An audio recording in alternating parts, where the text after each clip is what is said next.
I rank where the view is nothing less than phenomenal. For how I express and project from my abdominal. The only view better, both my daddy and my mama know.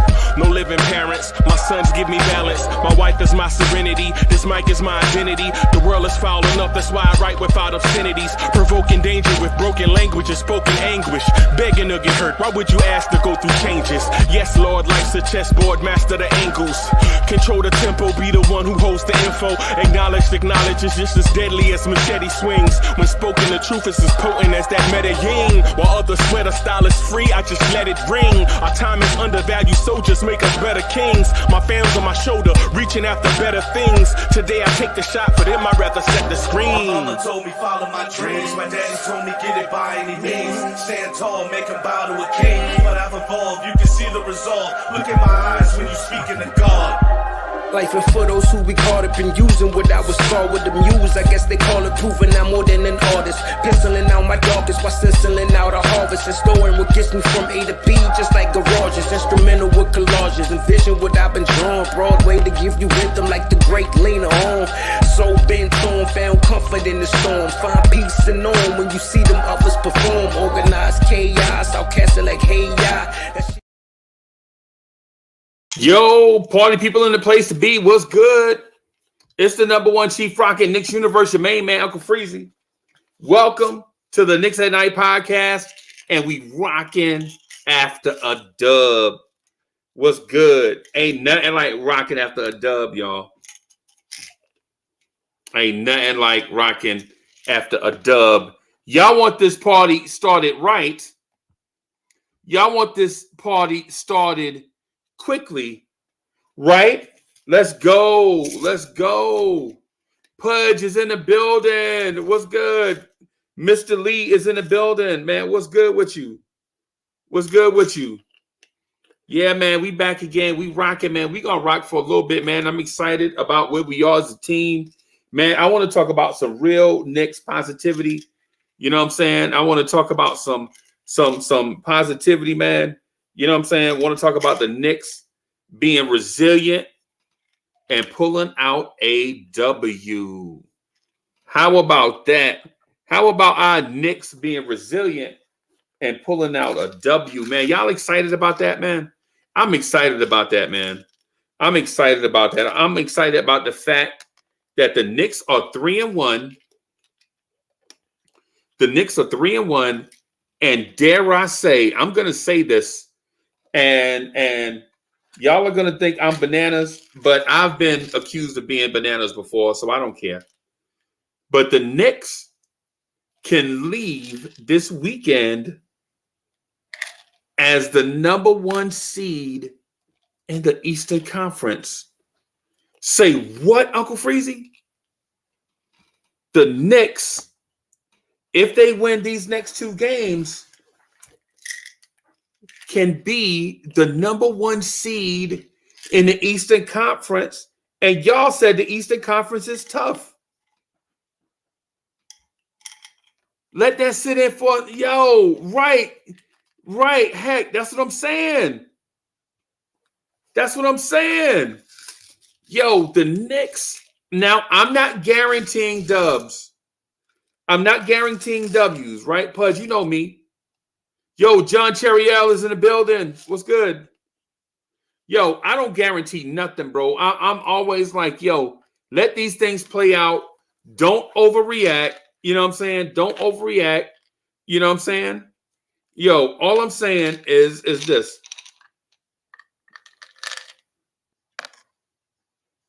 By the time this weekend is over, we might be the number one team in the Eastern Conference. Right? Yo, it's crazy, right? Right? I'm not overlooking anyone. Don't, and I advise you not to do the same. Right? But there is a pathway to the Knicks being the number one seed in the Eastern Conference while everybody else is trying to figure out their team. right? Lee in the building. Lee, hold on, Lee. I got you, Mr. Lee. I got you. Hold on. Bam. There we go. Here we go. Mr. Lee is in the building. Right. I'm here to celebrate this victory. Yeah, yeah. The former professional running back coach is in the building. Coach, what's good, man? Celebrate good time. Come on. My man. Yeah, man. Yes, Hey, sir. Coach, I'm gonna say this to you, and it's early. It's early, right? Yep. But let me just say this thing to you. I'm gonna put this on the air because what's gonna happen is like what normally happens is when you say stuff, people ignore you. Be like, yo, he crazy. Then when it happens, they be like, yo, me and Uncle Freezy. My bad, Coach. My bad. I got something on the keypad. My bad. I'm listening to you. But yo, somebody. Yeah. but Coach, I'm gonna say this to you, right? And what's gonna happen is when it happens, so many people are gonna be on the bandwagon that we're gonna have to make 2 trips, right? But what I'm saying is to you, if the Knicks are in a situation where if they win their next 2 games, granted against 2 tough playoff tested opponents, the Knicks can be the number 1 seed in the East going into the 3rd week of the season. What? Well, that would be something. Yeah. Yeah. I think in the end, I know a lot of people try to say, "Oh, it's too early," blah blah blah, but right. This just looks different, feels different. Right. I didn't think we got a chance to appreciate what this new point guard is actually doing, dude. Because exactly, I think he is a big piece of what happened. Like in this game alone, when things started getting a little sketchy at the end, he scored some big buckets to get us back. That three to tie the game up. Come on, bro. What? Come on, bro. Big time. Big time. Just he just makes such super smart basketball plays, man. Like he takes. Like I watched the MSG post game, and you know what? I'm a big fan of Wally Zerbiak's takes, you know, because he's a smart dude. Yeah, you saying that because he's from stomping grounds. He's a Strong Island guy. Shout out to Central Islip. Yeah, but he he said it best. You know, like this guy. You know, he shot 10 of 50. He's so efficient. Yep. He doesn't take stupid shots. He always puts himself in a position. His body's always in a good position to make good plays. I mean, he's human. He's an athlete. He makes physical mistakes here and again, like anybody. But he takes threes at the right time, whether they fall or not, whatever. Yeah, he takes the wide open threes. You know, he only takes the wide open threes. Yeah, like he it's that whole term, know your role, bro. You know what I'm saying? Yeah. He knows his role. He knows his limitations, and he exploits what needs to be exploited. Like, if he thinks he's the guy that's got to cook on this possession, he's got the best shot, he's going to take it. Right. If he sees he's got to pass out of his shot and give someone else a higher percentage shot, he does that. Right. That's why I think, you know, he did have his career high, and people are like, oh, he only got his career high. He wasn't the primary ball handler for the team he was just on. Right. Now he is. He's going to I don't know what commentator said it, but he's going to be breaking all kinds of his records, I think, this year with that. His own personal assist records. Right. So, for me, with that being said, the Knicks shot, we all talked about what would happen to a Knicks team. This Knicks team, if we shot better as a team and we shot better free throws. Right. And now it's coming to fruition. We only missed 3 free throws and we shot 53, I think, 0.6% as a team. Right. And we not even counting on the 3 ball. Like, that ain't falling for us right now. Right. Like, it could. Imagine them joints start hitting. Right. Like, there's a lot of still imagines and what ifs, going on. Right. Like, we've got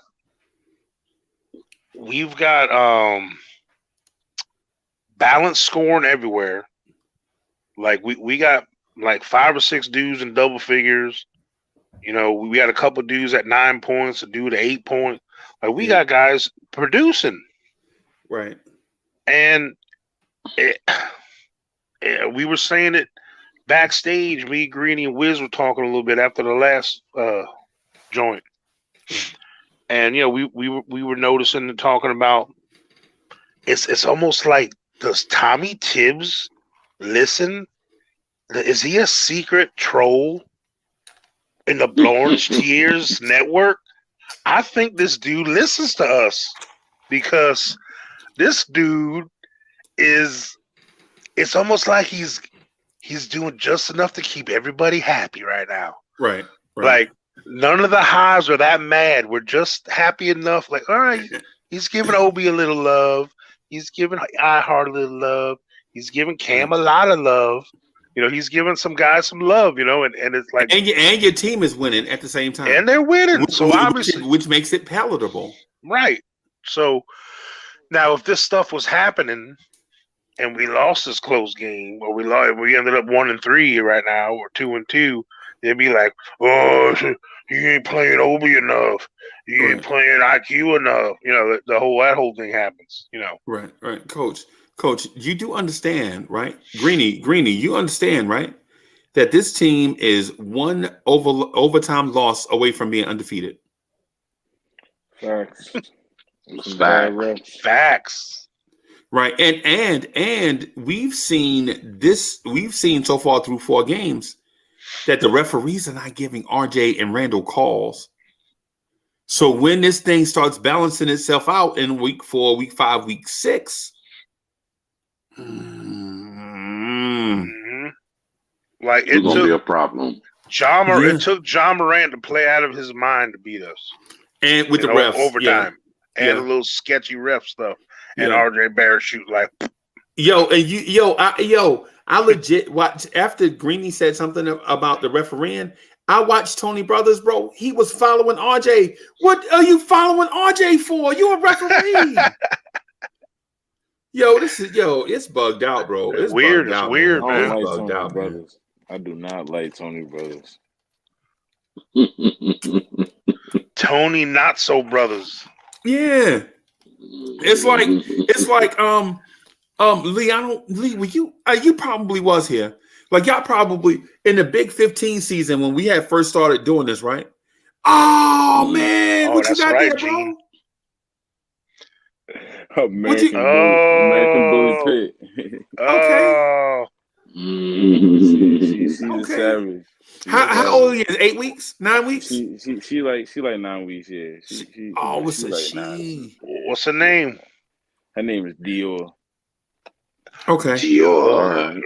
Yo, Lee, I'll make you laugh, right? I got this. Once I get my gate put up around the yard, I'm naming all my pit bulls after Coming to America. I mean, not Coming to, but Harlem Nights characters. I got Benny right now. You remember Benny? So we get Benny, Vera, Quick, Benny. Yeah. What about Sunshine? Yeah, we'll get there. Hopefully. Y'all remember Sunshine? Why they call it Sunshine? Because it's so good. When you throw it up in the air, it turns into sunshine. Sunshine. Man, oh my God. I don't want to meet her. I do. And Red Fox said, I do. Yeah. R.I.P. Red.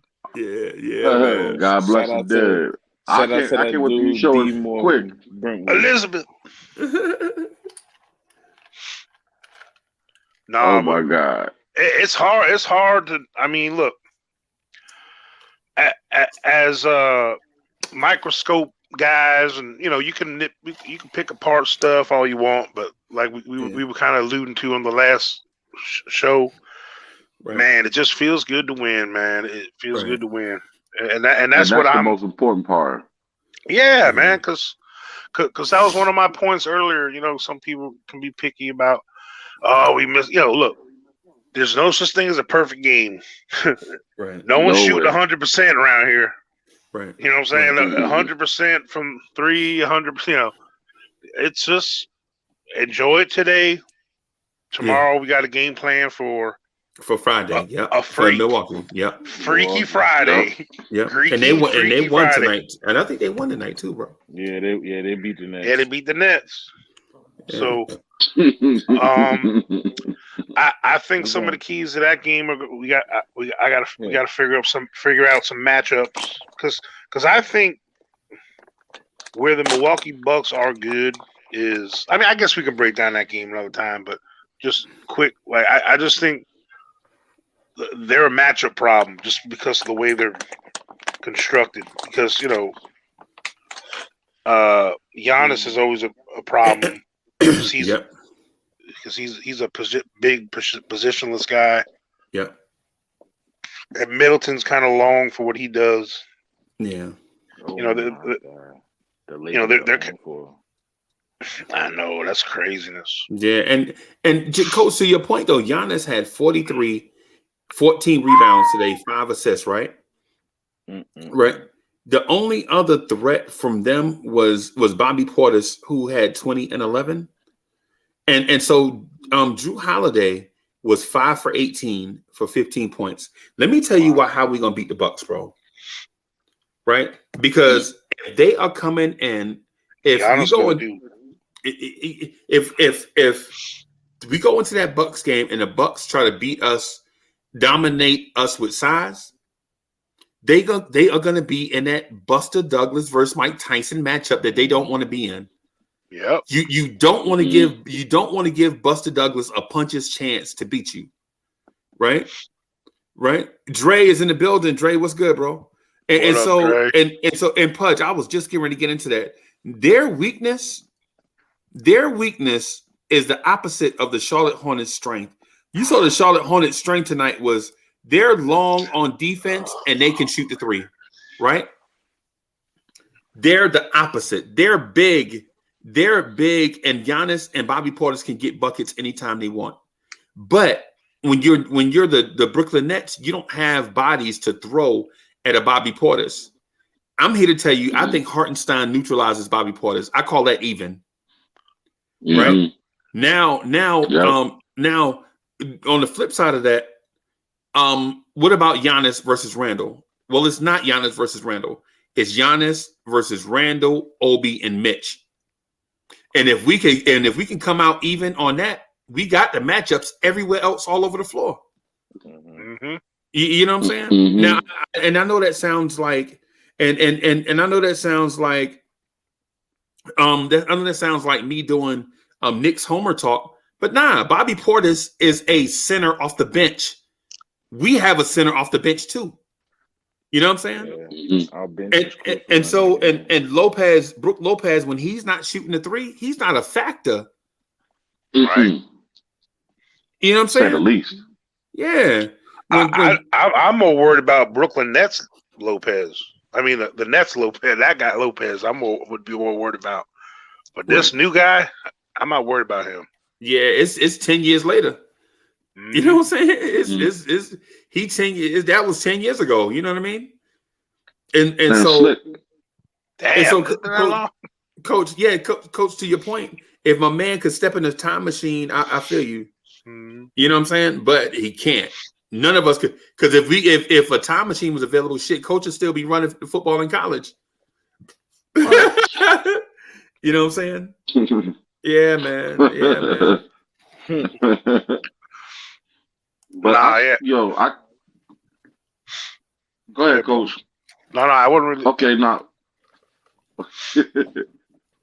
I was trying to say, but I see G stepping up for this because he usually for these matchups right here, I mean, even last year, even the beginning of the season when we faced Milwaukee last season, Julius really stepped up, and we put our hands on him. Right. So I can see Julius. This is like one of them. Okay, I'm gonna bounce back from this tough game that we had. You know what I'm saying tonight, and I'm gonna really put on the show. You know what I'm saying, and really bring it to Giannis. You know what I'm saying, and that's all I can see right now. And everybody else just chipping in to help him slow down Giannis as much as possible. Right. Yeah, like to me, Giannis is gonna get his. He always gets his whatever. Yeah, you ain't gonna stop him because it's him and the referees. What we got to do, we can't just sell out to try to stop him. We just need just play him to how we play any other dude at that position. Okay, and make them other dudes beat us. Mm-hmm. You know what I'm saying? Middleton's gonna have to have a big game to beat us. Middleton ain't playing, bro. Oh wait, yeah, that's right. I don't know why. Yeah, that's what I'm telling you, Coach. They got tonight. They starting backcourt was Drew Holiday and Javon Carter. Oh. What are we talking? Yeah. And then they starting three was Grayson Allen. If RJ Barrett can't eat against Grayson Allen, wow, he needed to sit his ass on the bench. Oh, he's gonna tear him up. RJ better wear a cup.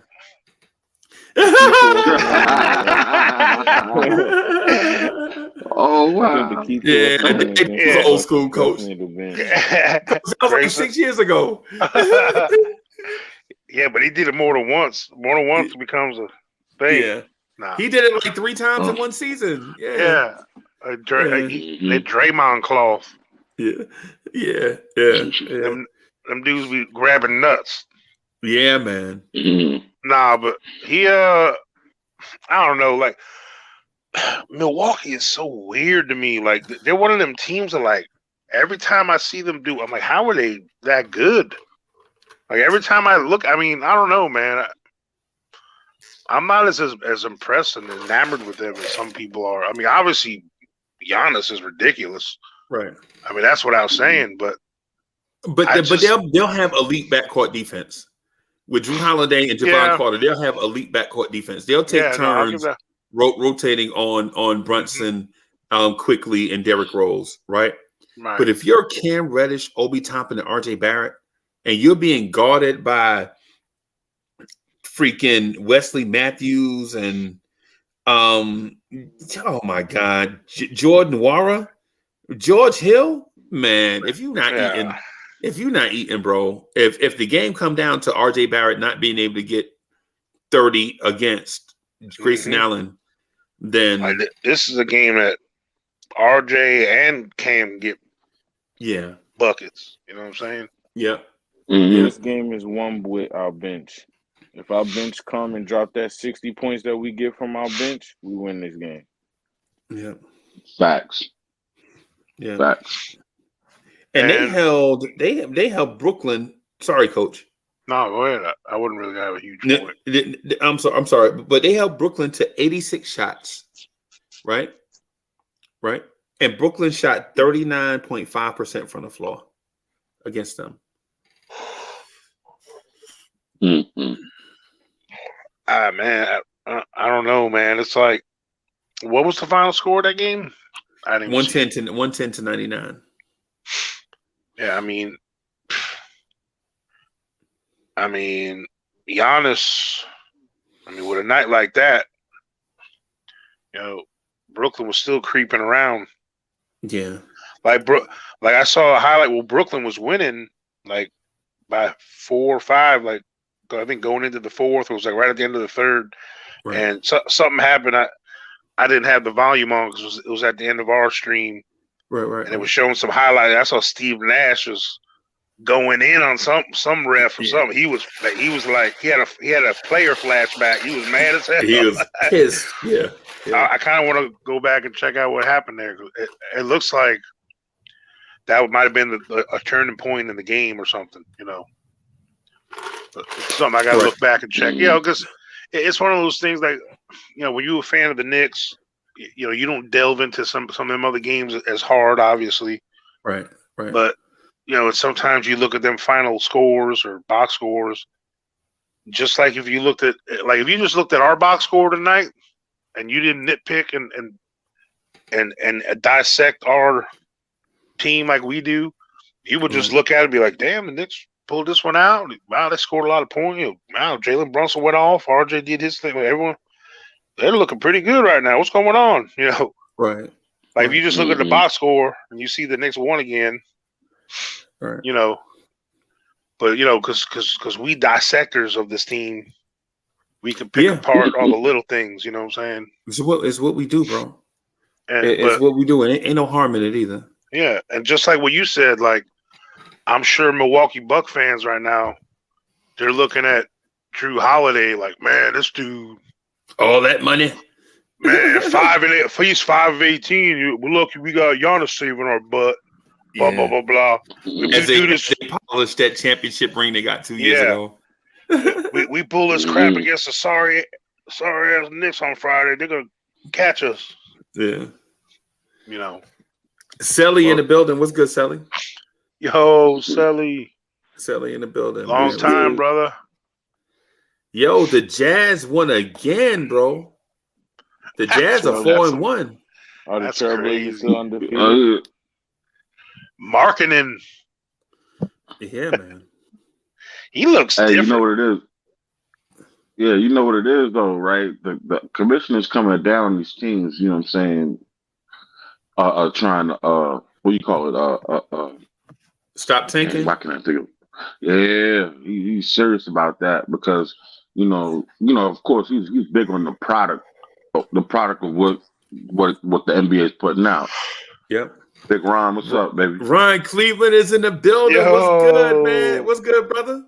Man, what's happening? Man. What's going on around here? Man. What's good, boss? Man, Freezy, good to see you, boy. Corey, it's good to see you. Coach, what's good? What's good? Who that in the bottom right? Who's that in the bottom right? That's Greeny from LI. Greeny, okay. Greeny from LI. All I know, he's a Knicks fan. Them. It's a good time to be a Knicks fan, man. We proving the doubters wrong, man. We proving the doubters wrong, man. Yes, sir. Yes, sir. But fellas, there's some alarming things with this team, though. Yeah. We winning in spite of terrible defense. Our on-ball defense against the penetration is terrible. Right. And I'm gonna go ahead and say this. Some people ain't gonna like it, but I'm gonna say it anyway. RJ, y'all hear that? Beep, beep, beep. That's waste management coming to pick up my trash, and RJ's in it. Man, RJ's garbage right now, man.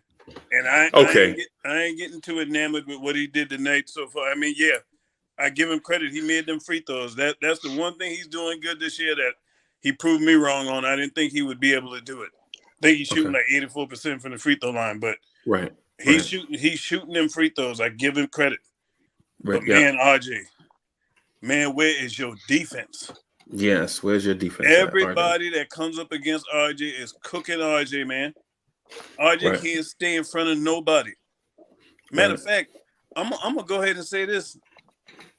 RJ is making Evan Fournier look good on defense. Oh, come on, right? Come on, man. Yeah, man. Come on, man. Yeah. Hey, take your feelings out of it. And look, I'm gonna tell you, look at that game again. And just look at this even the totality of these 4 games, man.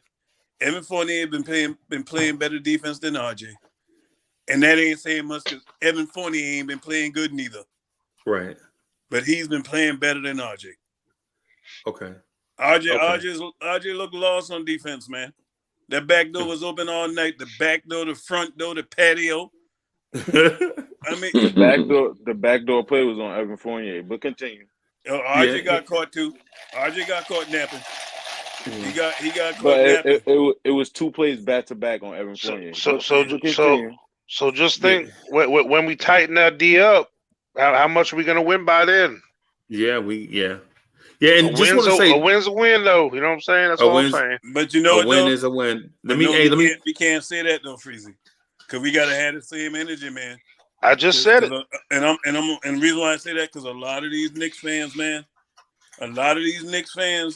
they be in their feelings with these players, and if this was Julius Randle playing the way RJ is playing right now, come on now, what would people be saying? What was RJ's shoot percentage? What would people say about Julius? Because you still got some people just waiting for Julius to fall off. I told you so. We need to get him out of town. Right. RJ, how you feel about RJ Julius? did better than Julius tonight on offense. How do you feel about Julius? You don't win games just on offense. And that ain't true. I asked you how you feel about Julius. RJ took the most shots on this team tonight. I know that much. And how many points did RJ get? I think he took 25 shots. RJ took 21 The last I checked. 21 shots to get how many points? And Julius Randle took 19 shots. And how many? The last I checked, basketball is a team game. Even cracked 20. I know you got to be an RJ lover. I'm not. I'm reading you the numbers of the game. I'm reading you the numbers of the game.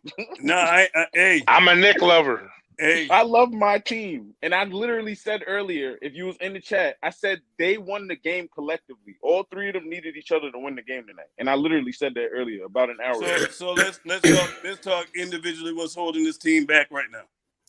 They need to hold them back from what? Hey, being undefeated. Chemistry is over. Holding back from what?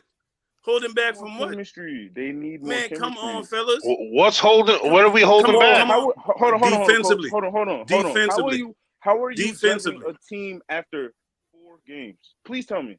How? You got to judge them. Hey, I guarantee you, Tom, judge them every game. Come on.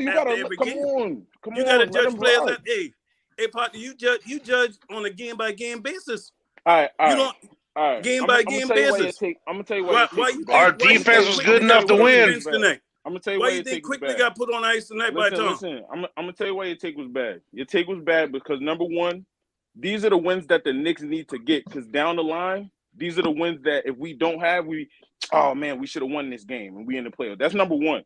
Number two, we need ugly wins as a team. Tough battles to get through these. We need to get through these battles, regardless of not. Teams need wins like this. So when games get tight, they know how to win. That's number two. And number three, and number three, disingenuous for I'm not RJ, being man. That's all I'm saying. I'm pointing out facts, and you just can't handle them. That's the fact. Ain't about facts. You're just choosing to pick out what you want to pick out the nitpick on. That's all you're doing. Hey, nitpicking is just calling it what it is. The Knicks the Knicks playing good defense Knicks right got now. An ugly win that you didn't like. That's the they need to be playing better team defense, but their defense is good enough to win right now. But I think the thing that we missing. I think the thing that we missing right here is coming into this game. The Knicks had the second best defense in the NBA behind the Milwaukee Bucks, and we ran into a team that had the second best offense in the NBA behind the Denver Nuggets. And they exploited a lot of our weaknesses tonight. So tonight we look bad on defensively in a lot of areas. This team shot 49.5% from the floor and 41.9% from three. But they had been doing that the whole season. So it's not like they came into this game and got hot against the Knicks. This is what they had been doing before they came in. And so just real quick, the Knicks was the second best team in the NBA defensively behind the Bucks. And that's including the first game of the season. That was an overtime game. I agree with Ron. There was some defensive stuff. The Hornets tonight were hitting some shots, bro. And I couldn't believe some of the shots that they were hitting. Right. But that's not luck for them. They're good. This team is good offensively. Oh, yeah, Let me do these 2 super chats. 3-point shooting teams in the league. Yeah, I want to do these 2 super chats real quick and I'll get out of the way. Justin DW, thank you for the generous contribution. Justin DW says, JB had LeBron numbers, didn't get to watch the game, but how confident are y'all for the next game? And he also says, how do you know about the commissioner's possible change of the worst 2 teams playing to be out of the G League to fix tanking? I don't know about that, Justin DW. We need more information on that one. And then, but to your first super chat, I'll say this. confidence, we don't know yet. But I do enjoy the fact that the Knicks are playing together as a unit. We don't have a star, but what we have is strength in numbers. So this feeling of being 3-1 despite certain struggles and certain overcoming certain obstacles, I feel like the addition of a point guard fixed a lot of stuff. You know what I'm saying? Do we still have a lot of stuff to fix? Yes. Yeah. But so do 29 other teams. Freezer, I think we do have a star, man. Is Jalen Brunson. Oh boy. Yeah. And I'm gonna tell you my definition of a star. Okay. My definition of a star, because see, I've watched this game longer than some people been living. And been playing it. So I'm gonna tell you like this. My definition of a star is a guy that shines when the pressure is on, when we need big shots, when we need to step up and make a defensive play, to take a charge. I need you to get other people involved. You don't wilt under pressure. You don't wilt at the free throw line, and you're consistent. Right. Jalen Brunson right now is a star. He's the star that the Knicks needed. And to your point guard play, and I've been yelling this for the longest. This is the problem. This is why we've been having a problem. And every Knicks fan knows that's been a Knicks fan. The Knicks have had a problem getting that point guard position, and now we see the benefits and how Julius is benefiting off of that. And Julius right now, Julius Randle is playing better than the MIP Julius Randle. And for them people, and I'm going to tell you, you know I love Obi, Freezy.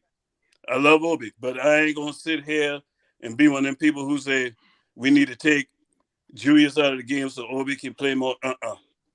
Because I'm going to tell you, I thought about something with Obi. You know what Obi needs to do? Obi needs to take the reins on that second unit.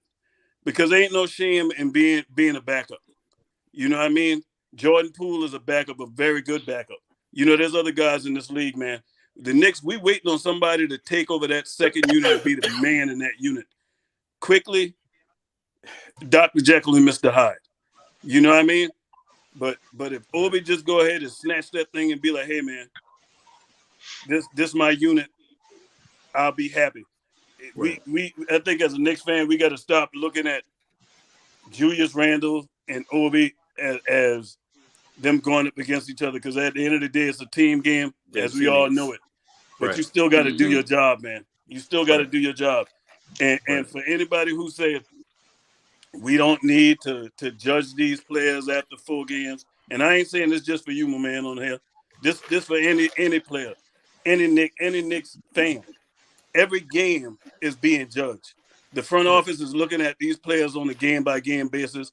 The coach, you best believe, Tom Thibodeau is looking at players on a game-by-game basis. If you don't do what you're supposed to do, your behind will be put on that bench, and you'll be sucking wind like how Quickly was doing tonight. You know what I mean? Hey, Ron, but here's the thing, though. Does it matter if you winning? If you winning, why does it matter? Freezy. It does matter, because it's a problem. Because, see, when you doing the same thing over and over, right now we beating teams because we outscoring teams. It ain't necessarily because that's tonight, right? That's tonight. That wasn't the case for the first 3 games. No, the Knicks, maybe we played to the level of our competition. You ever think of that? Listen to this right now. The Knicks are the fifth highest scoring team in the league. Right. The Knicks are outscoring teams. Second in the East. Yeah, right. But Ron, but just because you outscore teams, second in the East, and our defense was third in the East. Our defense was second in the NBA. Behind our defensive efficiency, we were holding teams to 41% from the field. He's going by efficiency. I was going by points per game. Yeah, I'm going by. I'm going by how you contest somebody's shot. It's a make or miss league. Do they make a shot or miss a shot? That's what I'm going by, Greeny. No disrespect. He's been missing a lot of open shots against us. I was just letting Ron know what stats we were using, so he's not competing. Okay. Yeah, and here's the thing. It is encouraging, because as terrible as we play in defense, we're still winning games. That's the encouraging. That's my main argument. And the thing is, gel more when they gel more in the chemistry. Yeah, I'm not discrediting like the fact that you're noticing. Like I think you're letting like a few plays that are pissing you off think that that's the whole game. It hasn't. It didn't happen the whole game, bro. Players. It's not a few. Yeah, players. Yeah, it is. It is. Because I watched the same game you watched. I'm telling you, that's just not because what your eyes saw it doesn't mean that's the way it is. That's the way I'm telling you that's not you what perceive it.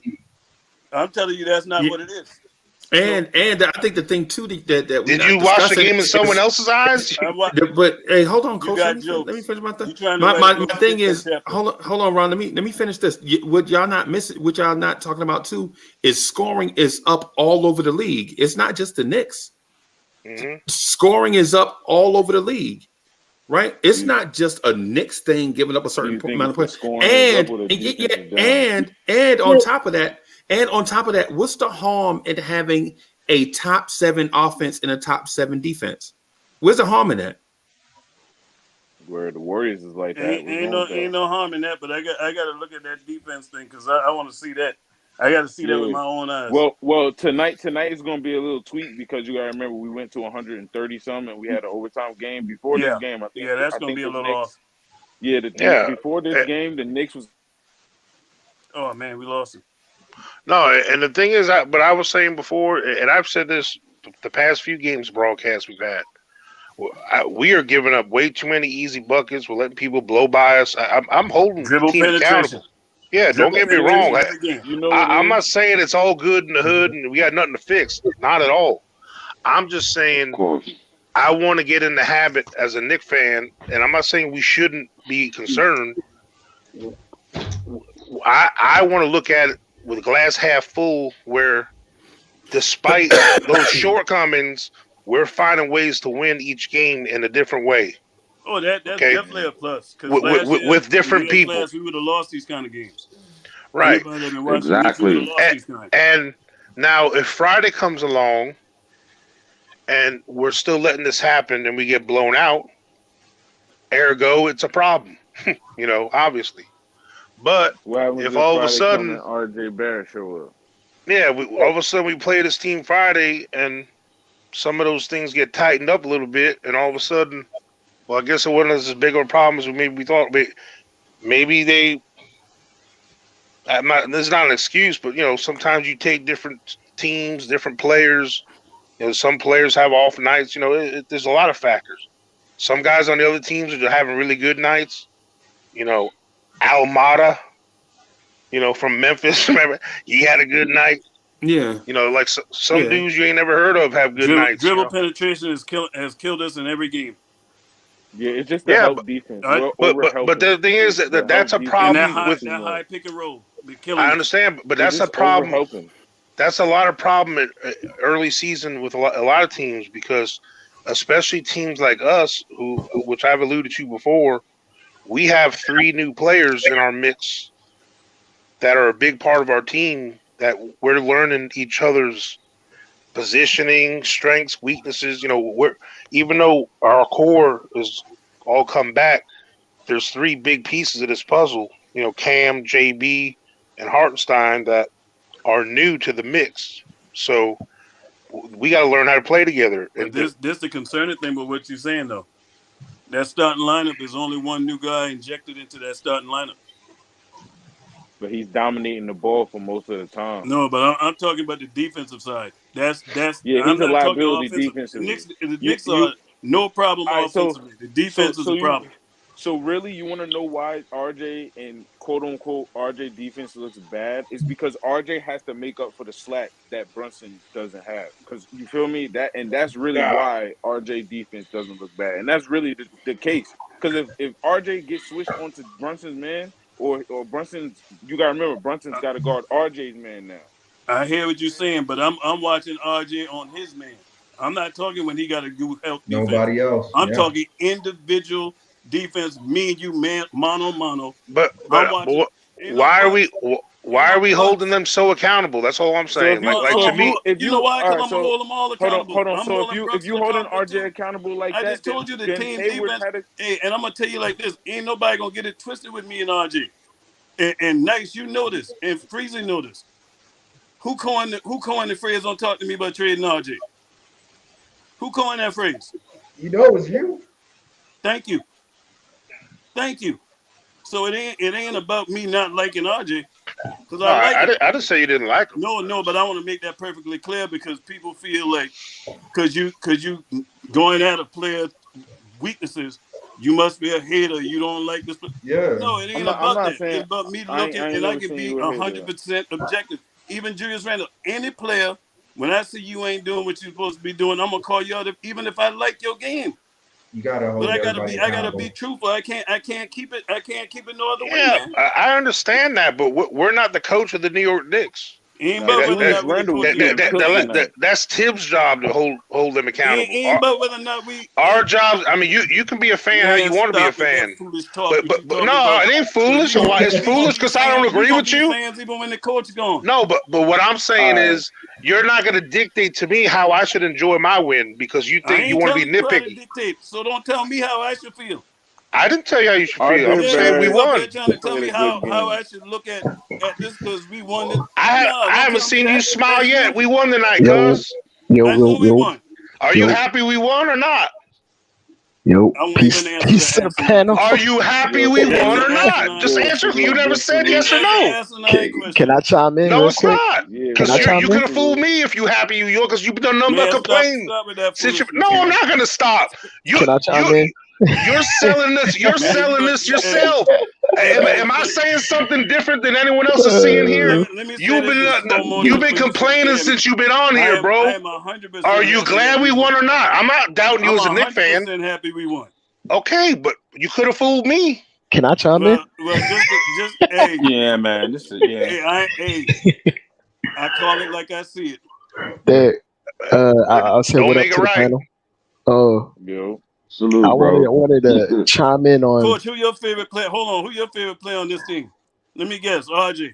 New York Knicks. Don't go there. New York Knicks is not a player. People play My for the favorite Knicks. my favorite People player play is for the Knicks. I say player. I answer the question. my favorite player is Cam Reddish or Hartenstein. Man, stop with that foolishness. Cam just got here. Say EP. You better stop telling them lies. What? Hey, So now, first you're gonna tell me how I should react to my win. Now you're gonna tell me who my favorite player should be because how long they've been playing here. No, Who are you? Cam just got here. Who are you? Who the hell are you? Stop. Guy. Yeah, man. can I say That's something crazy. real That's quick? crazy that you say that because it's some people's favorite players. Can I say IQ. something real quick? Yeah. Hey, what's up, Dre? What up? I feel. Who says my favorite player is supposed to be the man. best player? Julian Blum told you I came in happy. You heard what I said when I came in. Rewind the tape, Freezy, because he said I wasn't happy. Not Julian Blum. Don't even get me started on him. That whole point right there is so petty. I don't even understand why we talk about who happy and who not, man. We just That's enjoy your the way we boy, enjoy. Freezy. Your coach said that. Yeah, I was trying to get to the points on RJ. Really? What we Out of all I said, you're gonna take that one part out of everything I said. Okay. When you factually he was wrong, no, I and gotta coach come, was saying that I gotta come at you, partner. because coach was saying that because what we were talking about is the W tonight, and you know what I'm saying, critiquing the W. Coach interpret that as why are we not happy, excited? I understand where you're coming from, right? But what I'm saying, what I'm getting at is the Knicks are 3-1. And for the first time in a long time, all the stuff that we've been asking this organization to do, they're doing it, and we're winning. Right? We asked Tibbs to play the kids. We asked Tibbs to be more flexible with his rotations. We asked Tibbs to pick up the pace of play. We asked Tibbs to be more creative with his offense. We asked Tibbs to do a lot of different things, and he's doing that. And meanwhile, we're winning. And so to me, I'm like, you know, if I don't want to sound like I'm just a dude trying to be in the middle of the conversation. What I'm telling y'all is I'm steadfast in believing I like this team, and I like the fact that we're doing. You and me both. Yeah. I like this. Now, what other people do? I mean, I don't. Man, look, the fact, like I got the things pulled up right here. I got the stats from going into this game. The Knicks were the number 2 defense in the NBA in field goal percentage at 41.2%. And they played in a team that is red hot on offense. And they exposed us a little bit, and we still won. Right? We still won. At the end of the day, no matter what stat I pull up, the most important stat is wins or losses. Absolutely. Who we played again tonight? Charlotte.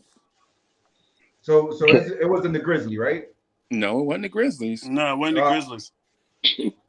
And Can we I? went Can I? wait. And we went overtime? Yeah. Yeah.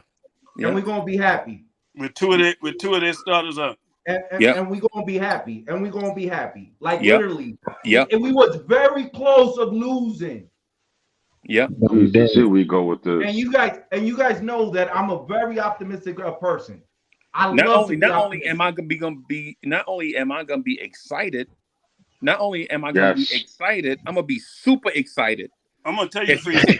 This is the thing, and coach, you're a coach, right? So you know this. If the Knicks clean up them defensive deficiencies, you mean in this one game? This team is gonna be a serious problem. Yeah, and that's why I'm happy because we won despite of.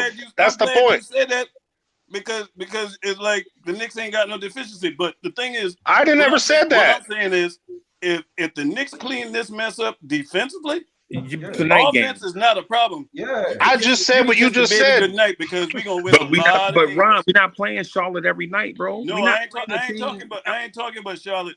Freezy.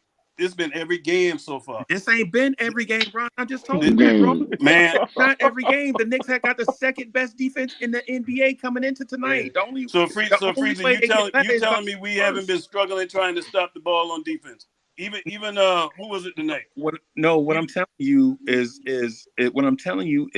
what you're seeing might be one thing, but the data that can't be disputed is that the Knicks had the second best defense in the NBA, holding teams before this game to 41% from the floor.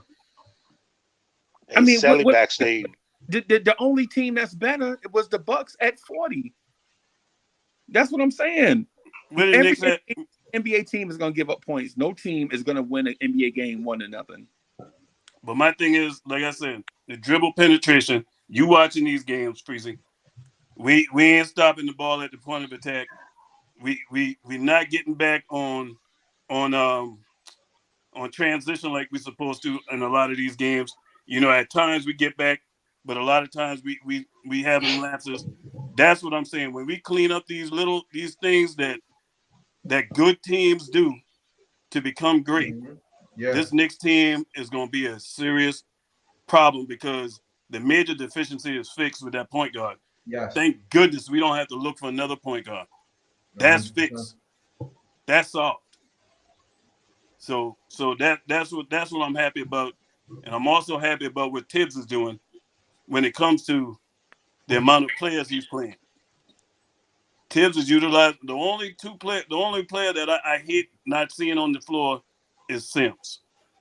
I really miss seeing Sims because I thought actually what we saw last season and even what he did in the summer league and coming into the season, we would see him more. But I can't even complain with that because the way Hartenstein is playing, it's going to limit Sims.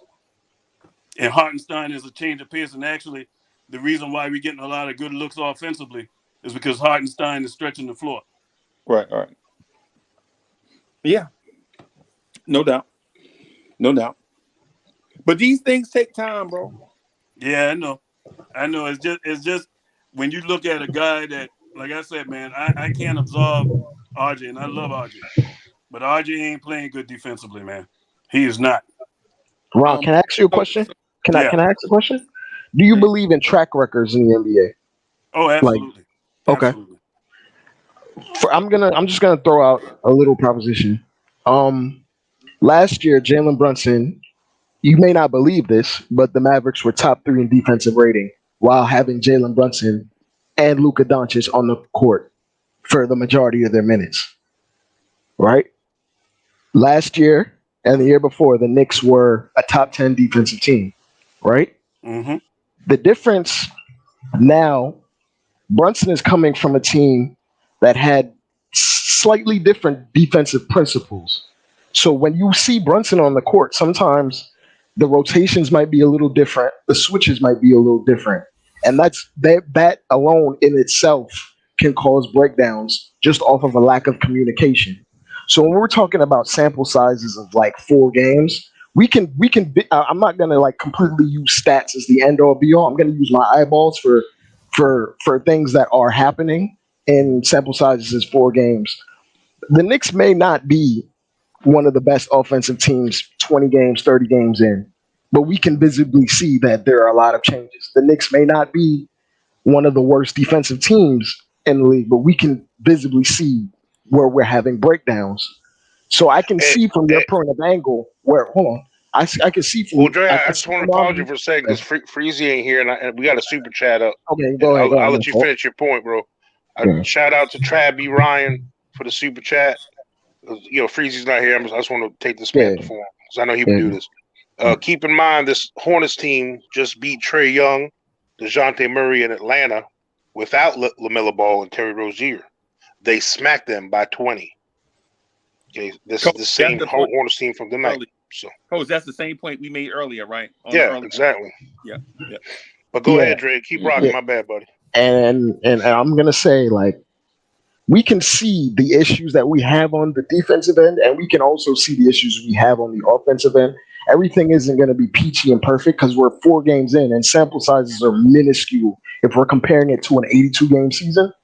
So when I'm thinking of track records, I'm comparing it to the work that RJ has done for 82-game seasons, to the work that Brunson has done for 82-game seasons, for the work that Tibbs has done for 82-game seasons. And the kinks will be worked out. Will everything be perfect? No. By no means. But the kinks will be worked out. I can visibly see that RJ is sometimes falling asleep on defense. Or he's not making. Thank you. I can see it. I can see it. That's what I'm talking about. It happens. It happens. It does happen. And some of the times you may think it's sleeping and it's just a miscommunication on how we handle switches, or sometimes when guards and wings cross the court, or he gets screened. Like, and also we gotta also take this into account. What NBA players in the league is asked to guard Jason Tatum, then turn around and ask to guard John Morant? Name them. Yeah, it's just a lot of it could be endurance. I mean, at the end of the day. I mean, it can be endurance, but like the matchups that we're giving RJ is I'm gonna be absolutely honest. It's very difficult. But that's why he's getting paid, right? I mean, he's getting paid. That's why he ain't getting paid like Kawhi. He ain't getting paid like Paul George. Well, if he puts up, oh my God! So if he was getting paid that much, that means that he needs to play now like Kawhi. Right. If you're asking a guy to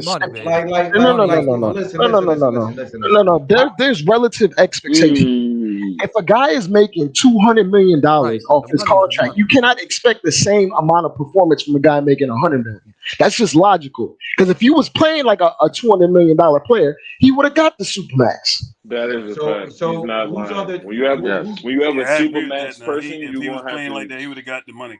So you can't just throw that out there like you're gonna give them certain amount of plays. You can't just throw it out there like he's not a two-way player like Jason Tatum, where Jason Tatum is a threat to drop 40. He is not a two-way player. I'm glad you said that. He's not a threat to drop 40 and 50 on any given night and strap up the other guy on the other end. Because if he was, he would have got a $200 million contract. Yeah, we just gotta have relative. Not that many, but we have to have relative. We have to have expectations that are relevant. So why are any Knicks fans upset tonight? Really, is for RJ. Exactly, that's my point. I don't understand why everyone's mad. I just want RJ to be the best. I just want RJ to be the best. RJ's not this. RJ's not that. He's not getting paid this. Don't expect that. Y'all are winning. What's wrong? Oh yeah, we're winning. But I understand that. And Ron Cleveland, look, I don't want you to think me bucking against what you're saying. It doesn't mean I disagree with you, your points. I see every single thing because it come across as you was. No, I don't know why. If you watch all of our streams and you watch, didn't agree with none I was saying. Like it was just like it was that's not what I said. What do y'all want to save this argument for nights you lost? Listen to me. Thank you. Just a critique. But now, look. Now I started talking and explaining myself. I started agreeing with you. And now you cut me off. Hey, one at a time. This ain't personal, Coach. This ain't personal, bro. Like I'm not taking it personal at all. No. What I'm trying to say is like you and Ron making up. What I'm trying to say is from an outsider looking into this conversation. Why don't you all argue about this when you get the L?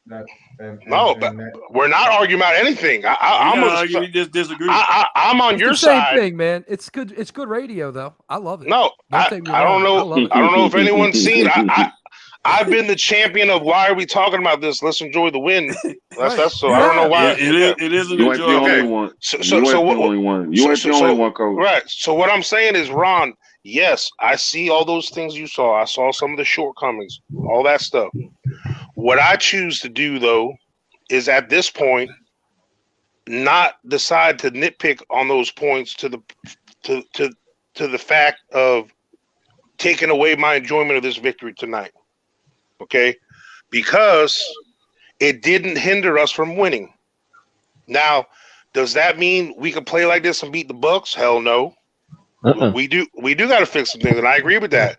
And maybe tomorrow's show or another show when we start to preview what we got to do to beat the Bucks, we can address those things. But like I said, Coach, guess what? For me, yeah, I'm enjoying the win, and I'm critiquing. I'm seeing what we're doing wrong, and I'm just stating where the team need to get better. Because if you notice, when I first came in, what did I say? Yeah, no, you of course you said after we won, things look good, and I can roll out all the reasons why. Years past, we would have lost games like this. Yeah. We would not have win no games like this. We got a point guard. I'm happy about that. I'm watching Tibbs give players minutes that wouldn't have been seeing the floor. I'm watching Tibbs hold people accountable. I like when he put IQ on ice tonight. I like that, and I like when Fournier fouled out who he brought in. Cam. Brought in Cam. Because we were having defensive breakdowns. Heard me what I said about Cam. Cam is probably our most gifted offensive player on this team. Mm-hmm. I think he's the most gifted player. He's the most skilled guy on this team. With his offensive game, and I think he has the potential to be a two-way player. That's what Cam is. Well, and that's where, like, with you and I agree, like, obviously, and to me, I feel Cam right now is built. There's two sides to Cam right now. Because of his talent and his physical talents, when he's with the second unit and he comes out in the second unit, he could be and should be offensively the go-to guy in that second unit with his abilities and his talent when he can get cooking. But when he plays with the first unit, he could be he has a different we need different things from him when he's with the starting unit. A different role, right? Yeah, right. I think the defensive. Right. So he's adjusting to that part a little bit, but he could be our defensive guy with the starting unit where he locks down the athlete on the other team. He can maybe hit some open threes for us. You know what I'm saying? Like, and things like that. He could be our Andrew Wiggins type. Right. On transition. So that would be amazing if Cam became Andrew Wiggins. That would, and I think that's what he's building towards right now. Right. And everybody got to get in the right. It's all about right situations. Because if Wiggs would have stayed in Minnesota, he would not have become. If Wiggins would have went to any other team but Golden State, any other team but Golden State, that is Curry and Clay and Draymond leadership with Kerr. Oh yeah, absolutely. That is mentally like any other team. I don't think Wiggins becomes who he is. So much so that the guy could have went elsewhere, could have made more money and decided to stay. And a lot of times when players get that ring, you know they want to get paid. Because Wiggins has got that career, number one draft pick overall. Right. Wiggins would have had a career of just getting low-calorie 20-point games that didn't really impact anything. Hardaway Jr. That's what with a little bit more athleticism. Like he would have low-calorie impact games, and compared to his impactful 16, 17 that he gets now. Like he gets like key points at this point right now, where his points matter more. He's become a good defender too. What I saw from Cam in game one, and I told Rob to Nick this when me and him talked the night after the game.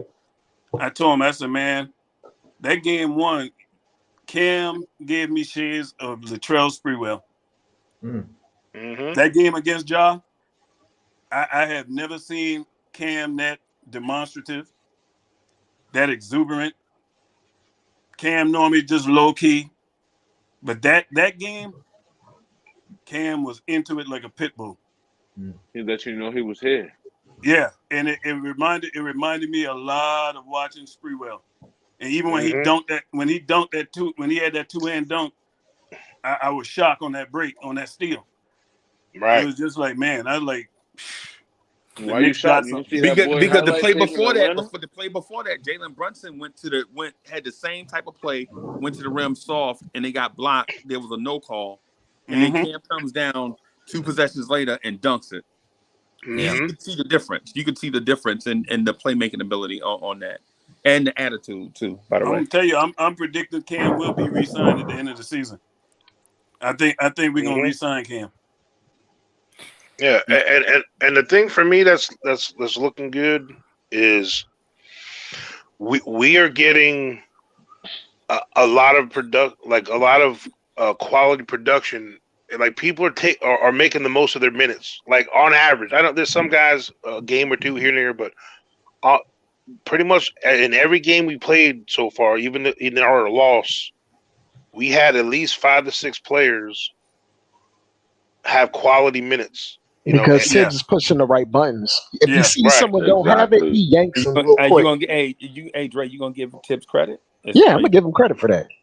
He's pushing the right buttons because he's not as strict with his rotations anymore. If he sees somebody doesn't have it, he's gonna try to figure out something else. Like for example, in this game in particular, he took RJ out early in the first quarter, and then in the third quarter he let him run the whole, or it was the reverse. He let him run the whole first quarter, and then he brought him back. He took him out early in the third quarter. Like he's trying to mix and match to see what works together, what units work together. Because we saw Julius Randle a little bit more with Hartenstein, with the base, with him allowed to post up with more space. Did you like what you saw? I like the looks. I didn't like the shot attempts that Randle got up. Oh, you didn't like the results, but I didn't like. I like the looks from like him getting in his spots. I like that he had like the whole side to himself cleared out, and it's harder for you to double him. But like he didn't really finish as well as he did the night before. But the look in itself, like Randle 1-on-1, I can live with that. Randle got beat up tonight too. Yeah, no calls. He got beat up. RJ got beat up some too, but Randle really got beat up, bro. Because Randle was living in that paint. He was living in the paint tonight. Yeah. So I'm gonna tell you another thing that caught my eye. You know what made me happy tonight? It was 2 things that I was wondering if these players could ever do. And I actually alluded to it earlier. RJ hitting them clutch free throws. If this was last year, he would have missed one. He would have missed the first one. He would have missed one. He would have missed the first one. So that was great to see. He's still shooting them free throws. I think he's shooting like 84%. Because I feel like everyone else in here was nervous when he grabbed the ball and didn't pass it back to Brunson. Everybody was here. I was like, that's that look. That's that look. And the other thing, and I ain't heard nobody say it, Mitchell Robinson took a 6-foot jump shot. Yeah, he took a little jumper. Hey, hold on. What did you say, Ron? You said Mitchell Robinson did what? Mitchell Robinson took a 6-foot jump shot and made it. Wow. Oh wait, let's reword it. Mitchell Robinson made a non-dunk. Yeah, thank you. What he did was he sealed his man, got in position, went for the ball. You know what I'm saying? Took a dribble, turned around, and put it up, and it looked fluid. It wasn't clunky. It wasn't really awkward. Decisive. Yeah, it looked like he actually practiced that. Yeah. And he was a beast on defense. Man, this is an exciting time for our teams, man. Like I said, I see the deficiencies, but man, the problem for the league is that we can score, man. Yeah, we can score. It's crazy. We can have bad nights defensively. Like individual people can suck. Enjoy it, Ron. We can enjoy still the beat whole you. year if it goes like this, brother. We can still beat you because we can outscore you. And it kind of remind me, not to that degree because we're a better team. D'Antoni ain't never had no team that could play any defense. You're right, though, Ron, because Julius is scoring, man. 21. The scoring. Julius averaging 21 right now. 21 points, 9 rebounds. And 21. Julius averaging 21. RJ Barrett is averaging 16. and then Brunson's averaging 17, and that's all. Both of the Brunson and Barrett's numbers are both going to increase. Like they're And guess going what's to the scary thing for the team, for the league? That's scary. Grimes ain't even playing yet. Yeah, when Frank come back, bro, we're gonna have to find a spot in the rotation. Ain't no Frank. But I'm gonna tell you, Freezer, you know what? Cam mid-season gonna be scary. All jokes aside, You call him light skinned Frank? That's terrible. Fournier's the odd man out. I'm kind of afraid that Grimes may end up having some kind of surgery, man. Because nice. What do you think? RJ This dude though, Ron. Before we say he ain't Frank, bro, this dude can't stay healthy. And now that him and Frank have in common, I will give you that. Every time we get a glimpse of what Grimes can do, he hurt.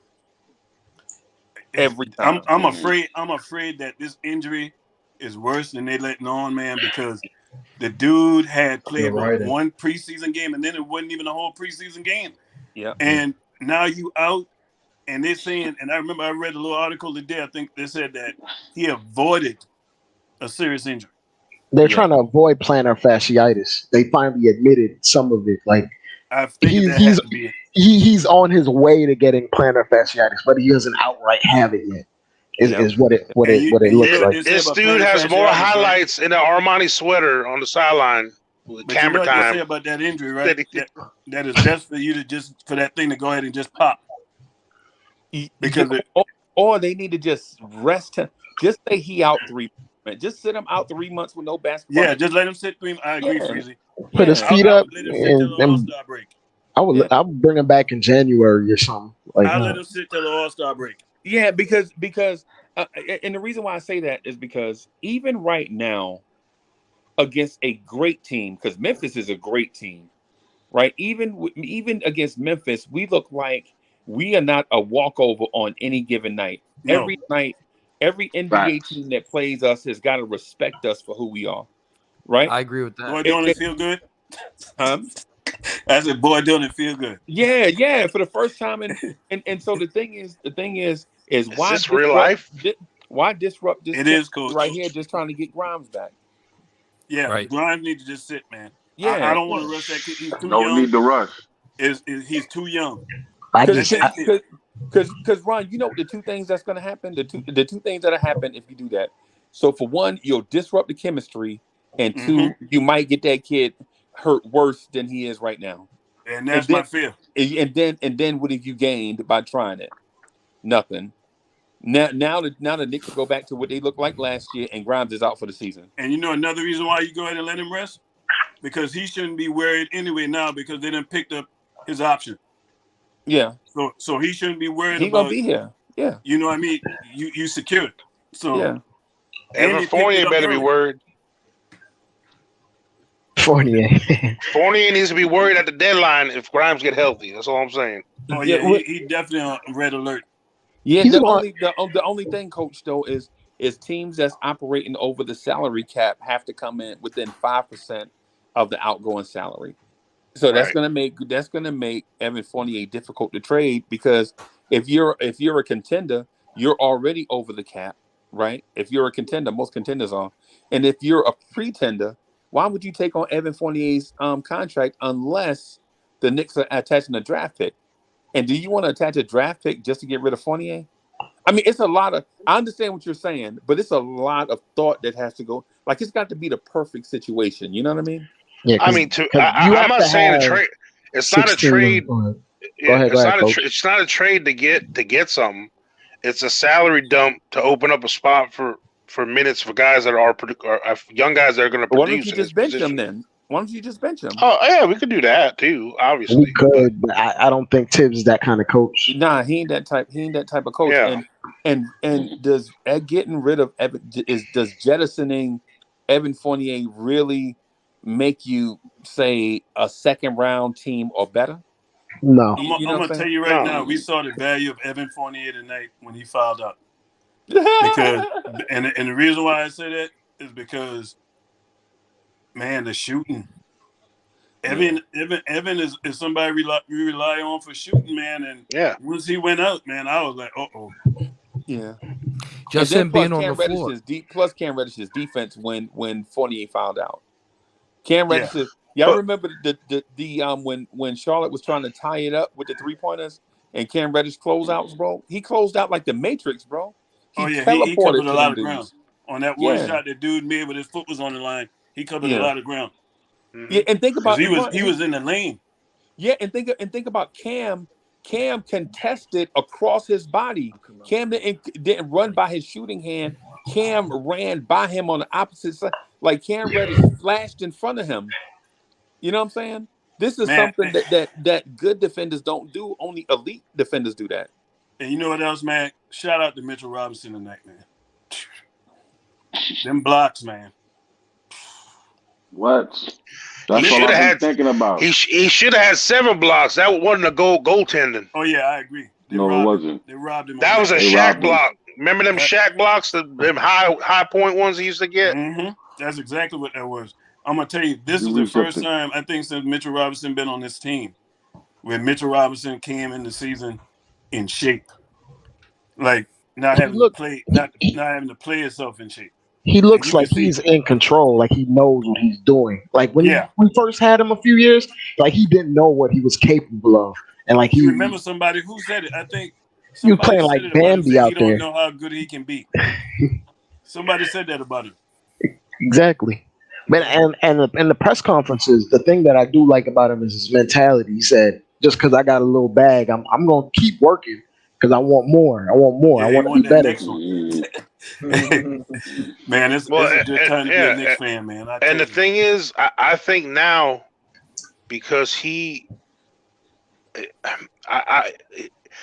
was the only 5 that we had that going into the season until we got iHeart. So like it's like I feel like he didn't have that pressure, but now I think with him being there, and I think his battles with iHeart and practice and everything, it's making him a better player too.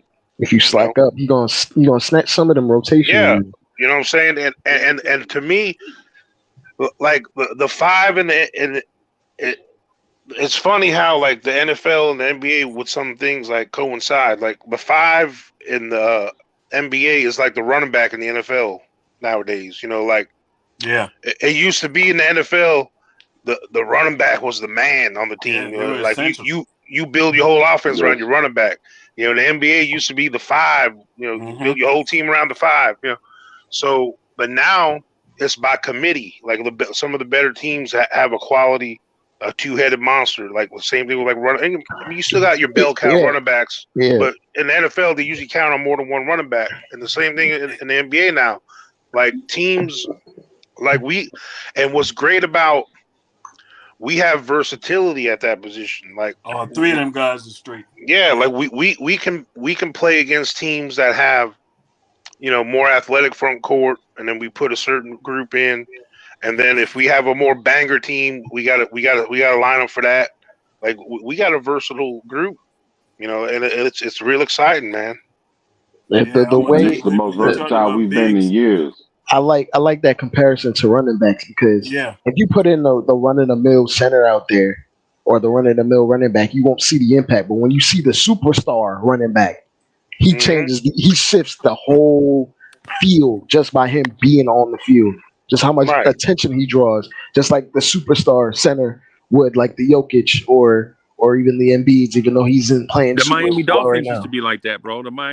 Back when the Dolphins was good, they trashed now, but back in the day, they used to have Jim Kick, Mercury Morris, and Larry Zonker. The Dolphins, we was undefeated, and we've been undefeated with 2 in the lineup, man. We ain't lost a game with 2 in the lineup, man. And y'all might get Jerry Jeudy. How you end up a Knicks and a Dolphins fan is what I'm. Yeah, I'm from South Carolina, man. Hey, okay. When I was 13, man, I saw Dan Marino play. That makes complete sense. That was a wrap for me. People ask me, they're like, "You from Carolina?" But hey, Carolina ain't had no team when I was a kid coming up. Nah, a lot of Steeler fans, Washington fans, probably Packers, Cowboy fans, whoever got a lot of the most TV games based from the Carolinas. I've seen a lot of people probably Packers fans probably too. In the Carolinas, we saw a lot of Falcons games. Yeah. And but the Falcons was trash.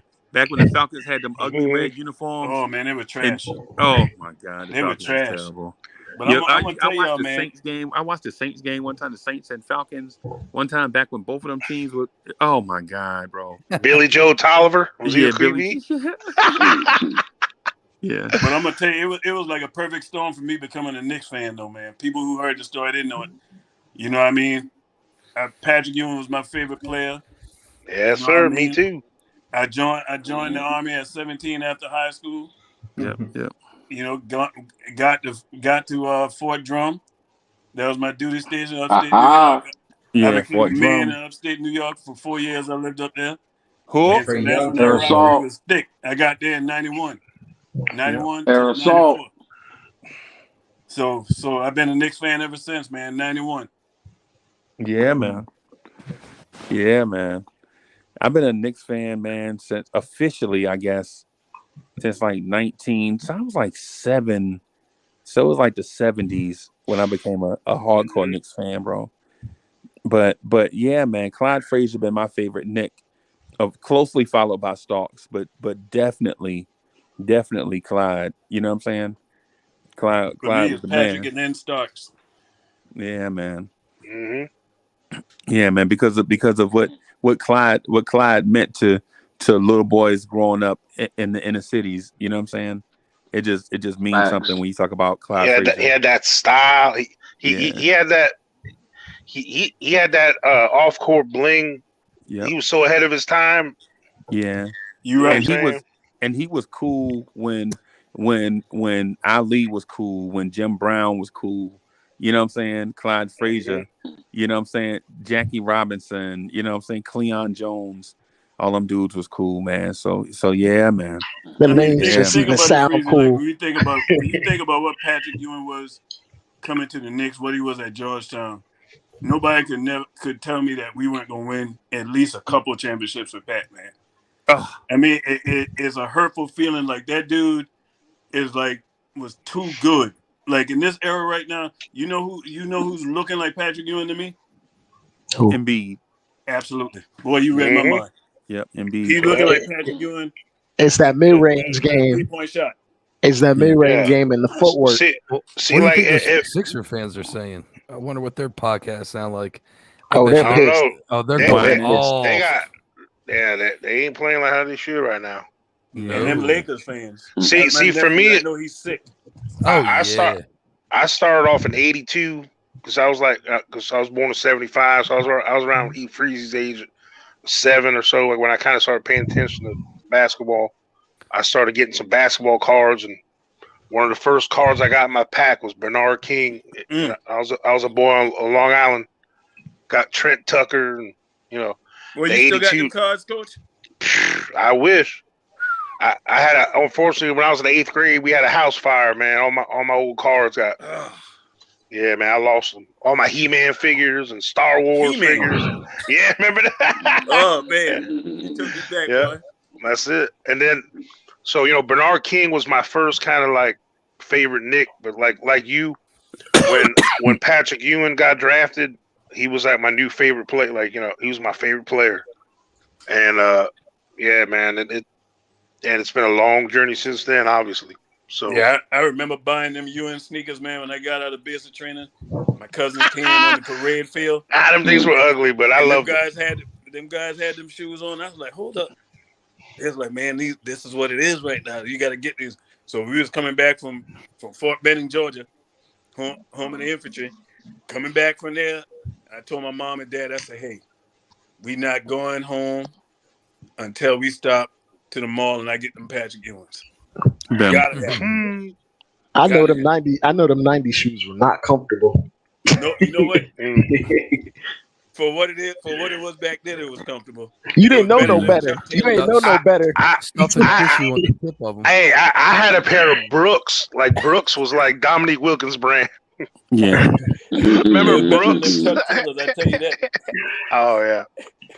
I remember we had my basketball team my sophomore year. I was on varsity, and we had black Reebok pumps. Wow, y'all had no, we did a fundraiser. But okay, yep, them ugly. They were, I mean, at the time they were the best. But you had that orange basketball, all that thing. Didn't even matter. Yeah, I mean, we were like black and gold was our like our colors, but I don't know. They kind of stood out, you know. Man, yeah, we had I don't know if y'all remember this or not, but back in the around like in the mid '80s, the Big East had signed a contract with Nike, and everybody used to wear these shoes called Delta Forces. Oh yeah. Oh yeah. And man, What? because the Air Force Ones and the Delta Forces came out at the same time. Yeah. Right. Mm-hmm. And man, I remember being at Dickinson High wearing maroon and white Delta Forces. Bro, you couldn't tell us nothing. Nothing, I remember bro. those. This reminds me of my pops had like all his sneakers from that era in his garage. Oh, and we wow. basically were the same size. So what I did was in my teenage years, I would go down there and I would see like he would have Jordan 3s, like, but they were actually worn. He was a high roller. Yeah. So when I put my foot in it, I'm like, you actually walked around in these all day? They felt like church shoes, bro. Oh Bro, my! Things are I'm heavy. like, your feet didn't bleed? Like, what is?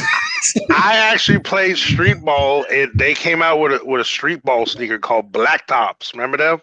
Yeah. Oh man, those Reebok were the Black worst. Tops. Oh my god. Those were the worst. Those were the bro. worst. Yeah, Them Nike things was Flights. falling apart on me. It's so fast, bro. Man, My y'all big- talking about shoes. Yeah, I got flat feet. You know what I'm saying? You know, my things were torn up, man. I don't know how I did it. I put my foot in there. I put my foot in one of those shoes, and I felt like Grimes immediately right after I took my foot out. Especially them Jordan 3s. Man. Especially them Y'all Jordan talking about shoes. I know y'all remember them shell toe Adidas by Run DMC. Yeah. Oh my Oh, yeah. god. See, when you grow up in a small town, right? Everybody go to the same shoe store, right? Right.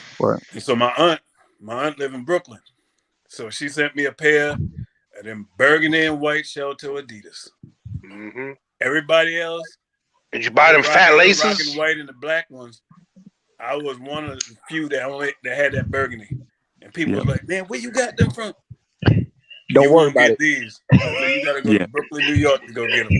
You better go. Yeah, she Hey, probably. nah, I got a story about some shell top toe Adidas, man. This is me at Fort Campbell. This is my first year. So I'm going to aerosol school. I'm running late. So I ain't got no time to go get my running shoes. All I had on was my shell top Adidas, and I remember I ran a 4 mile, ran 4 miles in that. Oh my Jesus Christ! You talking about somebody crying, about to cry when he got done with PT. blisters. Oh my God, man! And then I had to turn around and put on my jump boots after that. Oh Jesus, Lord have Those mercy. shoes are there for walking only. What, Bro? Them K-Swiss. I remember. I the best pair of boots I had. I don't know if y'all remember Jungle Boots, the green ones with the Yes, black I heel on do. toe. The green canvas. Yes, Yes, Yes, Not those them were- VTEC. No, it was before Nah. those. It was before those. The ones I'm talking about came out in the 80s. They came out in the 80s, bro. They were the That's most from the Vietnam comfortable. era. Bro, I'm telling you, sometimes, bro, you talking about comfortable once you get them broke in? You know what I'm saying? Them things were coveted, boy. You didn't Yeah. want them black ones. Them black ones would tear up quick. Yeah. Canvas on them. Yep. Yeah. Those But are the worst. that green one was hard with that uniform now. Yeah, man. Mhm. And you know, I used to have that heavy starch on my uniform. And listen, clean. Stay flow. I know. Yes. Let's stay flow. You already I know. used to run through some Stay Flow. Run through it. Uniform used to be shiny. You know what I'm saying? I used to put so much starch in my uniform. My pants used to stand up by themselves, bro. Yeah, man. But this is a Freeze. You know, I was telling D's World, man, D Poetic, the other day. You know what this team has reminded me of, man, fellas? What's that? This is reminding me of, not to say this gonna happen now, but this is reminding me of the 4 seed Knicks. Nobody expected us to be good that year. Nobody was looking for us. And we just came out of nowhere. And them guys liked playing together. Last year, I don't think this team liked playing together. They didn't. It was a lot of bickering going on. And guys out of position too. Yeah, and it wasn't their fault, man. The team was just poorly put together. Yeah, it was absolutely, and that fall on the front office. Yeah. But this year, you look at this team, ain't no egos. Everybody playing for each other, man. It is fun to watch. And Ron, did you just say that a team with Julius Randle? I'm gonna tell you, I'm about to buy me a Julius Randle jersey. Oh man! Oh, wow! I'm about to buy a Julius Randle jersey and a Brunson. Wow! I'm serious. I'm buying a Julius Randle jersey. I'm telling you, Julius Randle was the biggest recipient of this Brunson deal going down, because now think about it, Freezer, y'all.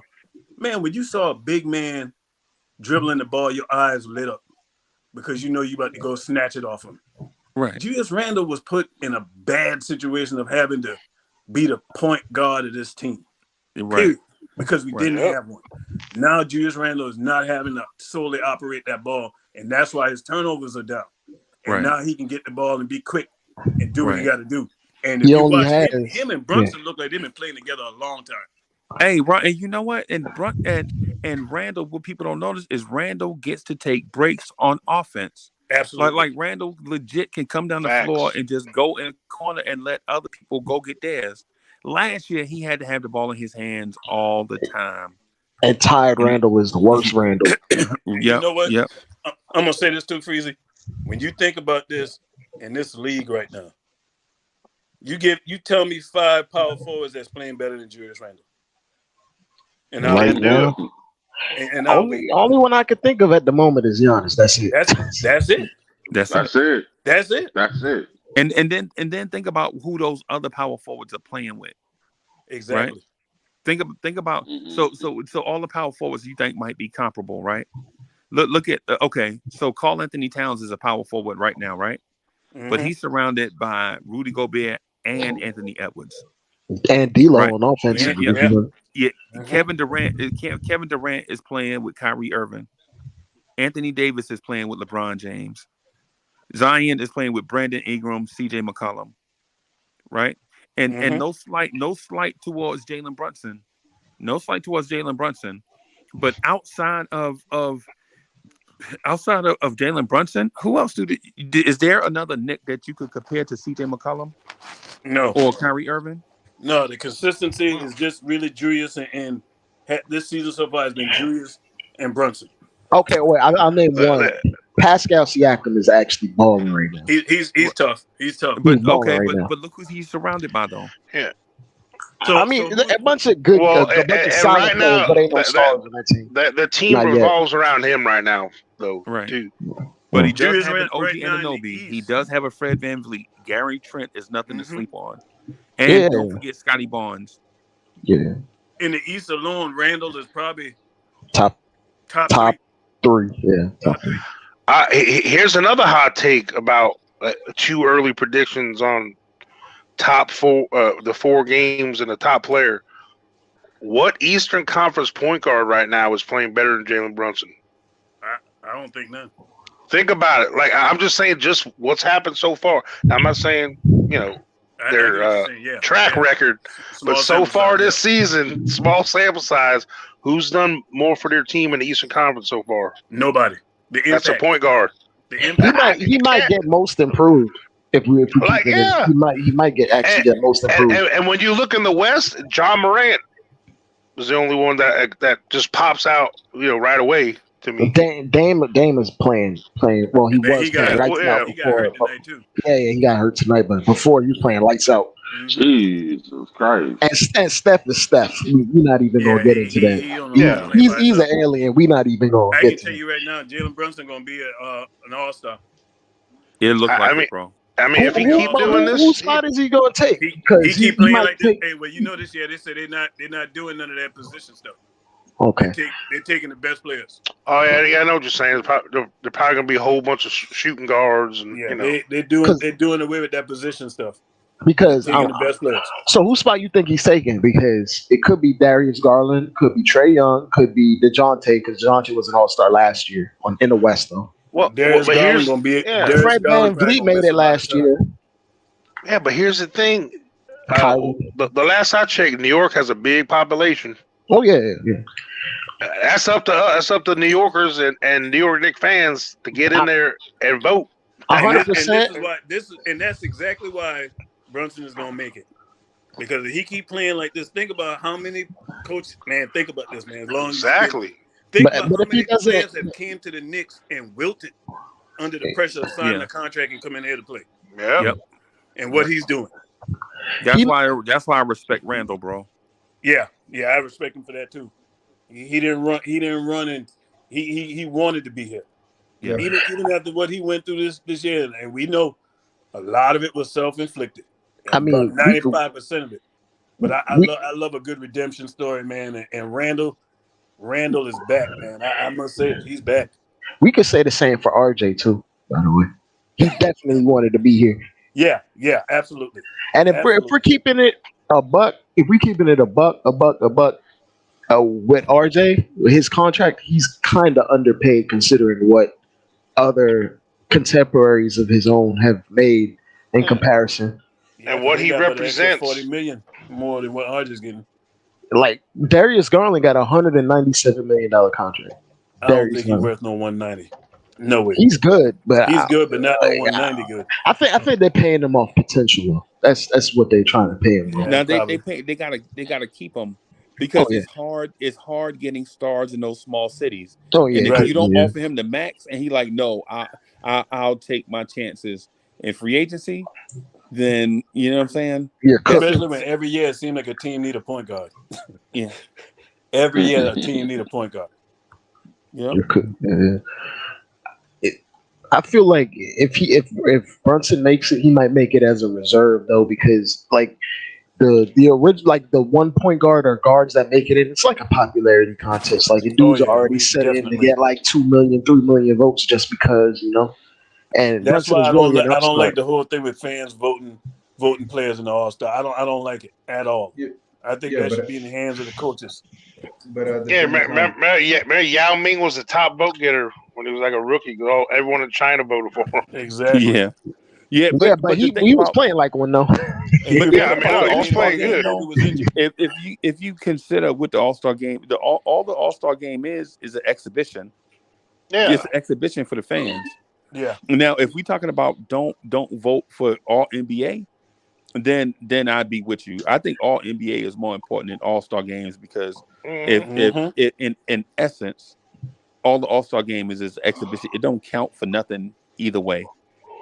You know, it's like contract negotiation stuff. There are lesser like things that go on contract. Like if RJ makes an All-Star game, he's getting like a little bonus on his. Yeah, like 500,000. Yeah. RJ, snap out of it, man. Snap out of it. You know, RJ made me mad, man. I ain't going to even front because the way he was shooting in that doggone preseason, and I know preseason and regular season is different, but hot dog, I was like, man. He's gonna hit a hot spell. Turn the water off on RJ, man. Because we've seen RJ get cold and then he gets raging hot from three where he hits like 12 out of 20. So it's gonna balance out. Like I feel like it's gonna balance out because I'm gonna tell you that's why you know how when we talk about they say why RJ haven't been voted to the top 25 young players 25 and under, and that's why because you have to be consistent the whole time. And he's not flashy either. Lapses, he's not flashy either. They're not gonna vote you to those teams, and even the MVP and stuff like that. You got to be doing it for the whole season. Right. Right. Yeah. Or Ron, like I'm with you, Ron. Like as an RJ fan, you already know once January 1st get here, RJ Barrett gonna kick it into gear and average 27 a game. Right. But the thing is, though, why do we have to wait till January 1st? Yeah, man, that's the frustrating part. RJ needs to play international every year, so he already has some games. Yeah. Right. Well, here's the thing. Like every year, I mean, if we're gonna paint the picture like RJ, like the first part of the year is his floor of the season. Like technically, his floor this year is higher than the floor he's had. Like he was worse than this. Like the last couple seasons. Yeah, because he wasn't hitting them free throws. That's for sure. Yeah. So like, if this is his floor right now, I mean, we looking at some big stuff coming from him. If that just keeps Tonight he was 9 of 16 from 2. He just made no threes. If he made one three or 2 threes, with the optics on his like the optics on his box score would be completely different. And we might have been up by 10 before they even came back. But you know what really stopped us tonight from blowing this team out is we turned the ball over a lot. True. Yeah. A lot. That's what kept them in the game, and them threes that they were making. And they were living in transition too. We killed them in the paint. That's Yeah. one. We had 74 paint points. Paint points. We are very good at scoring in the paint this year. And a lot of that is attributed to Brunson too, because Brunson stays in the lane. Yeah. Taking high percentage shots. So you know that's another thing, Coach. You know how they try to say, My bad, taking a y'all. This 2-point dog shot is not a good I'll be shot. right back. Taking a 2-point shot when is you not a make good it. shot. We got How are the Knicks beating teams right now? Because we ain't shooting the 3 well. Exactly. Hey, look, it's a good shot for Brunson. It Ain't a good shot for anyone. It's not a great shot for everyone. It's a good shot for Brunson because he can make those, but it's not a good shot for everybody. It's just like that 3-point shot ain't good for everybody. Yeah, Don't go behind that line if you can't shoot. Yeah. Like there's analytics, and people will say, "Oh, analytics tell you to shoot threes." No, it doesn't tell you to just shoot threes. If you're good at taking the 2, take the 2. That's what it tells you. But if you're not good at taking the 2, do not take the 2. Exactly. Well, that's where RJ this year has, been hurt. Like there's sometimes I think until he gets his stroke back or gets it at all, he needs to just stick with take it to the, even though some of them rim takes he's been doing have been ugly too. He been trying to work on that floater. We noticed a lot of dudes on our team got right to that floater. Even Randle got one now. Yeah, I think mostly because we don't have really super explosive athletes that can just jump over everyone. So you gotta refine your game. You gotta get more skilled. You gotta have more touch to feather it over the defender instead of just trying to yam it on him, because we don't have, because RJ just tried to yam it like twice and he missed 2 dunks already.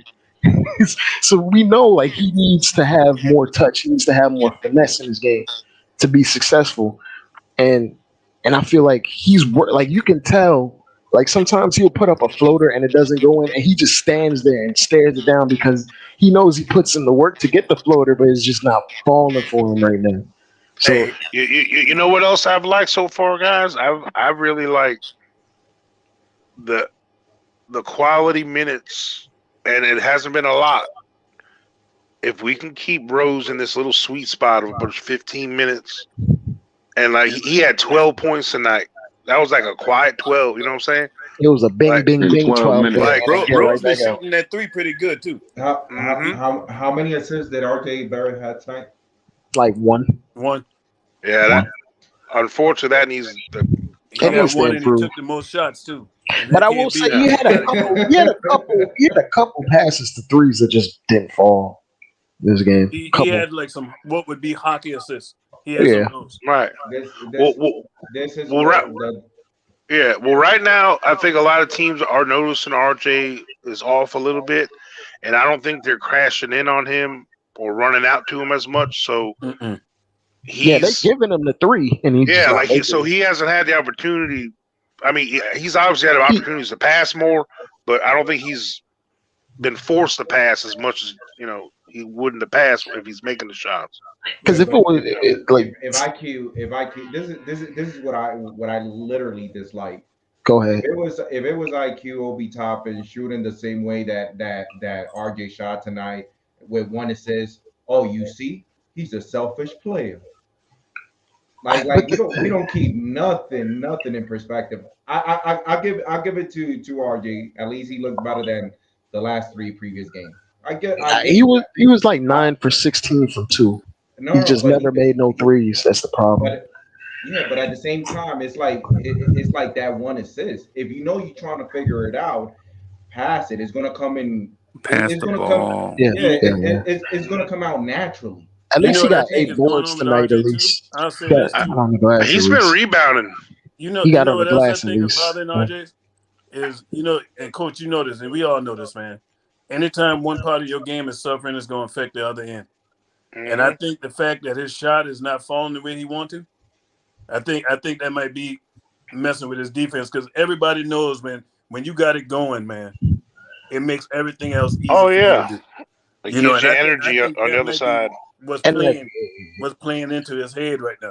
I feel you, Ron, because also like a telltale indicator on if a guy has a solid form or base on a shot is if his free throws are going in. Yeah, And if his free throws are going in at an 84% clip, ain't no reason why you shouldn't be the shooting. jumper is gonna come around. Yeah, You just need to just chill on that. What he needs to do is make sure that jumper comes around, and then when teams actually have to close out on him, he can actually break down the defense a lot more effectively. It'll make his looks at the rim easier. It'll make his ability to pass be easier. There'll be more wide open lanes to get passes off. But when teams are just sagging off him and daring him to go to the rim, and he's pressing, and he's trying to like do way too much. He's trying to do way too much when his jumper is not going in. I agree. He is trying to do way too much. Yeah, but here's the thing though. Here's the thing I've been saying, and I say it after every game with RJ Barrett, right? RJ Barrett has an assist percentage of 10%. It's terrible. Yeah, terrible. And tonight you would think he would build off of that against a team that would get up and down the floor and run. The Charlotte Hornets led the NBA in scoring coming into tonight's game, right? Mm-hmm. We played the best offensive team in the NBA tonight, right? And a team like that, where you know it's going to be an up and down free flowing game, how you leave a game when you play overtime with one assist? Yeah, that's unacceptable now. Yeah, and you a primary ball handler. They have more. They run actions for him to get a lob off to Mitch like maybe 4 or 5 times in the game, and he never really got it. I think he had a couple like bad passes, like in set, like no, it was he stepped on the out of bound line and stuff, like mental lapse, you know. Yeah. Like right now, I mean, and I mean, this just off the eye test from everybody. You know, I'm sure everyone sees this. The two Knicks right now that I think are having trouble adjusting to the new role and the new rotations, and they're trying to find their way are RJ and IQ. You know, IQ had that one really nice game, but he still seems like he's pressing, and you know what I'm saying. And I'm not. There's no negative. He plays like frenetic. On That's what he's IQ, doing. yeah. Jekyll and Mr. Hyde type. Yeah. I mean, he's another one who's super streaky now. So now, though, like to me, because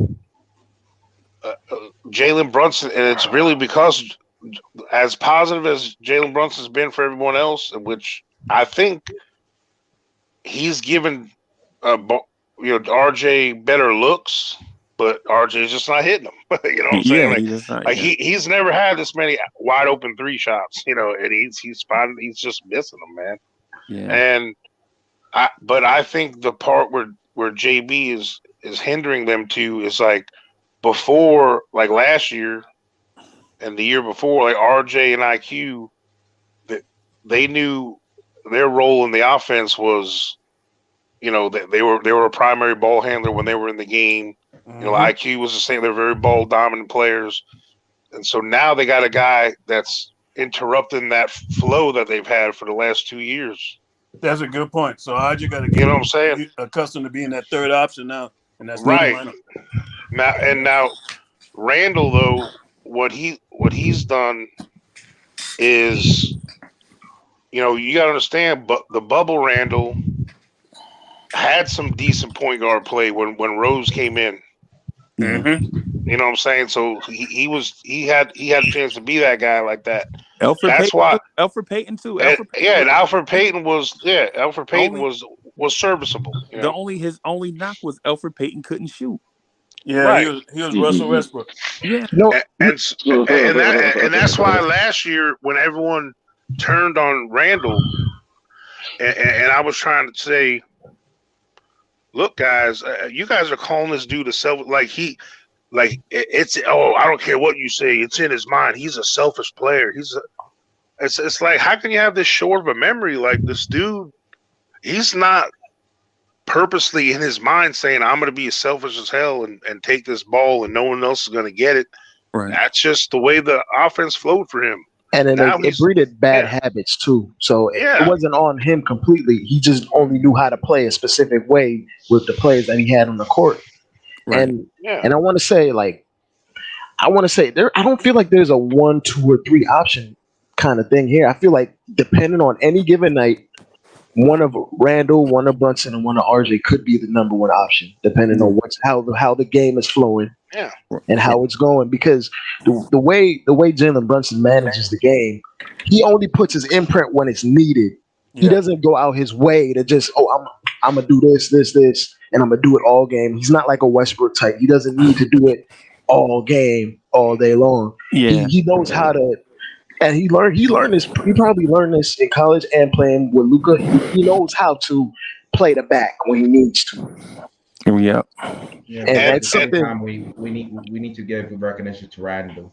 Like Yeah. Absolutely. regardless, even though it's a bubble, we can say that to not only Randall, even to RJ Barrett, because even RJ Barrett bubble, he was a way better defender than what I'm seeing right now. Yeah. And nobody can argue that. And can we just man, listen, there's a thing. I got a feeling that this whole RJ Barrett's defense is bad thing is maybe getting taken out of context a little bit. I know his defense is bad, right? But when you watch RJ, a lot of times teams are doing two things to RJ. So they're scheming RJ for one, they're coming at him with a hard screen from their biggest big. Whoever their biggest big is, he's coming to screen RJ. You know what I'm saying? And I mean biggest big. Like if you take any, for example, Julius Randle wouldn't screen RJ, it'd be Hartenstein. And it's high too. And then two, they know when RJ is the backside defender, when they have a strong side offensive play, what they're doing is putting RJ Barrett in jeopardy in a 2-on-1. The 2-on-1 go. The ball handler reverses it. And if RJ Barrett sinks hips and drops baseline, sure, he cuts off the back door, but that means RJ Barrett gives up the three, and Knicks fans are complaining. What's RJ doing out there giving up the three? The guy was wide open. But then if RJ Barrett sell out to do that the 3-point line to Get the back door, we saying, man, RJ Barrett keep giving up the back door. But the play is designed for whoever that defender is back there to do one or the other. And you know RJ is not the best athlete. So when you see Cam Reddish in that jeopardy, Cam Reddish can recover to both because he's athletic. You know what I'm saying? And you know what, Freezy, you just made me think about too? What's that? And I heard a rumor, but I don't know how true it is. But you just had me thinking about, when it comes to team defense, man, your team defense is only going to be good as the sum of your parts. Right. Everybody got to know their role and know where to be. And that's what I was sitting there thinking about Mr. R&B, and I ain't talking about rhythm and blues. Mr. Reggie Bullock. Don't make Hoodie Kev jump in here, bro. Reggie Bullock's defense, I think, to a lot of Knicks fans, was very underrated, man. Yeah, his communication was key because a lot of times you would have mishaps and he would call the huddle himself. Yeah, and that made it easier for RJ too. Think about it, because you don't have to work as hard. Yeah, but when you got a guy Evan Fournier that's out there and Brunson, because Brunson ain't gonna be confused with being a great defender neither now. Yeah, Brunson can play good team defense if the principles Brunson, are right. But yeah, the thing is the Knicks defense, it looked better when we had that 4 seed. Like you didn't see all that dribble penetration, only except when we played against the elites of the elites. Yeah, at that point guard position. But every game thus far, that dribble penetration, and that high pick and roll. Yeah, they try to put RJ out in space and try to use the fact he doesn't have. He's not quick footed. Like, yeah. But Dre, but the thing about it is, when you play Evan Fournier and RJ together, teams scheme and swing the ball to get Evan Fournier on the ball. Yeah, right. Because RJ Barrett is a decent on-ball defender. The metrics, he's smart. Like he studies his opponent. Remember you sent me the link on Twitter about how RJ Barrett gets the most reps and is a great defender against elite. I sent you that where he legitimately guards the most scorers in the league. Right. And but what happens is for the Knicks defense, if RJ is on the ball, that's a plus for us, right? But the thing is, teams know that, so they scheme to get Evan on the ball and RJ on the weak side that way you can attack the Knicks set defense in multiple things. You could put RJ in jeopardy on the weak side and Fournier in jeopardy because he can't stay in front of nobody. And that's another thing that we should be really looking at Mitchell Robinson and giving him his kudos, man, because everybody know when you in that help role, that's when players pick up them fouls. Yeah. He picked up them fouls the first game, and he kind of learned from that. Yeah, he learned from it because they're doing the same thing night in and night out now with us. With him, and so Mitchell Robinson, man, I don't think there's a better center shot blocker in the league right now than him, man.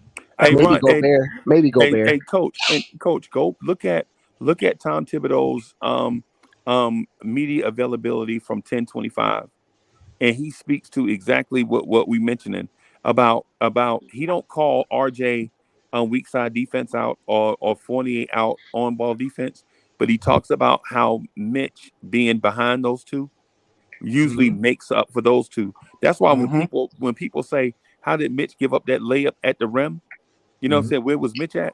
Bro, Mitch has roles and responsibilities, bro. He gotta be there for Fournier if Fournier get beat, and he gotta recover in case RJ get beat back door. So if somebody attacked from another point, Mitchell Robinson got to scramble all the way across the paint to contest it. And sometimes he's gonna be there, and sometimes he's not. And that's what allows this man to get those putbacks. He's basically playing like a zone. He's basically playing containment, and he's basically like a free safety playing zone, like cover. And he has like 2 or 3 responsibilities by what he's reading in front of him at any given moment. And if we was playing hockey, Mitch would be the goalie. Yeah. When everything else break down, go ahead. Last line of defense. All right. So what I wanted to say, I'm not bashing on RJ. What I'm trying to say is that for some reason this season is giving me deja vu. When you had the man show, you remember, Ron, how many nights back after back after back when you always started asking everybody in the panel, hey, what's your assessment? Who do you think is going to play better? Who do you think? Nobody ever said Julius Randle. It was either IQ, it was either RJ, but Julius Randle every freaking night throughout that season produced. Yeah, it got to the point with Julius where it was expected. Yeah, it was expected. And you know something? This season, even though it's 4 games, I don't care. I want to give him his credit from not even day 10, day 20, 50 games. No, I'm giving his credit right now because he's back. 2 jerseys I'm buying this year. I'm buying Julius and I'm buying Brunson jersey. I'm buying those too, but I want that iHeart 55. I just want to say this real quick. Like literally tonight game, it was on and off. It was on and off. Like I was very confused. But there was 2 plays that Julius Randle did that motivate me that we have something special. One was in overtime or 4th quarter where Julius Randle like he was dancing with the ball. And 2 opponents started fighting for that ball, and he jumped on it. Like, nah, bro, that's my bro. I love his dog mentality. That was good to see. And you know what? You know what? That okay, go ahead. Then number 2, he passes to Jalen Brunson. I don't know. It gave me like vibes of that Jalen Brunson, like he's feeling the effect of playing for Coach Thibodeau. Oh, you wanted to play under Coach Thibodeau? Now you're gonna feel those legs. Right. He gave Julius Randle those eyes like, man, I'm tired, man. No, and not me taking credit away from Jalen Brunson, because at the end of the day, bro, you did your thing and we appreciate it. Get those legs rested and do your thing on Friday. But I'm gonna tell you, I love Randle tonight, but Randle made me mad tonight too. Yeah, a couple times on that play when dude, who was it? Oubre missed that 3, and he went to go save it. I'm like, what in the world are you doing? He wasn't thinking. No, he wasn't thinking. No. But that's because he's tired. But why didn't somebody just tell him no? Like no. Because think about it. If that person is shooting, Randle has his back to that person boxing out. Right? Yeah. Right? Think about that. But Randle boxing out, why didn't somebody just yell at it and say, let it go?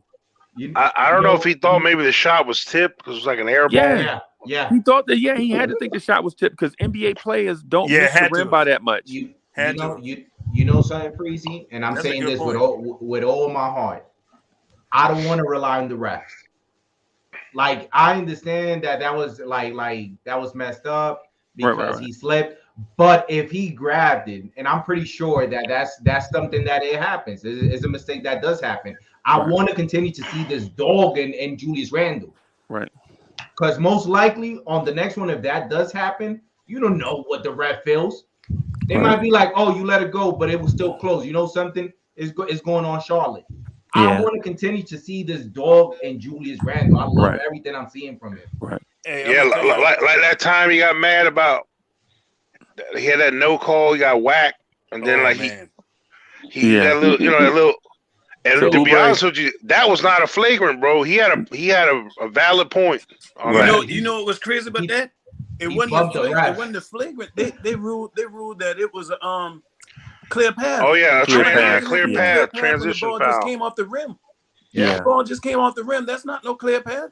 That's a loose ball. Yeah, that was a bad call. I was like, yes, what that's in a the bad world? call. But I'm gonna tell y'all with Brunson and I'm gonna tell you, I was sitting on that couch, man, and I was watching that game.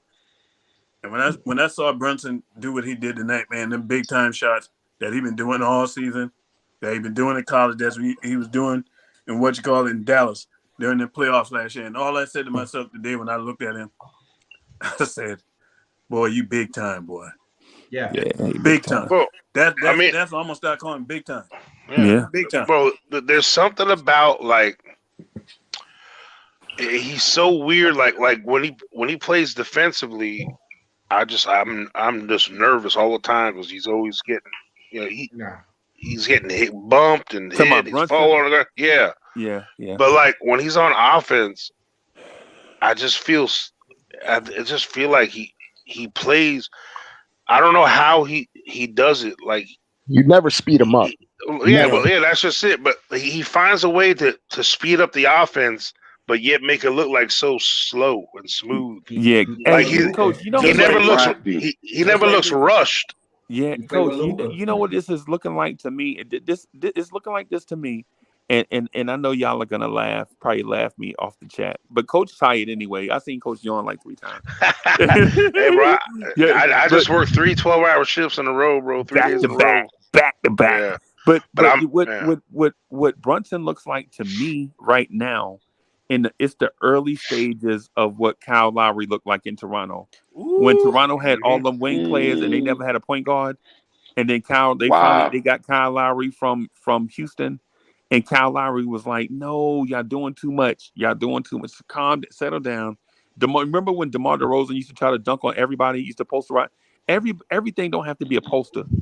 You know what I'm saying? He's like, "Yo, what about some mid range? Can you add some mid range to your game?"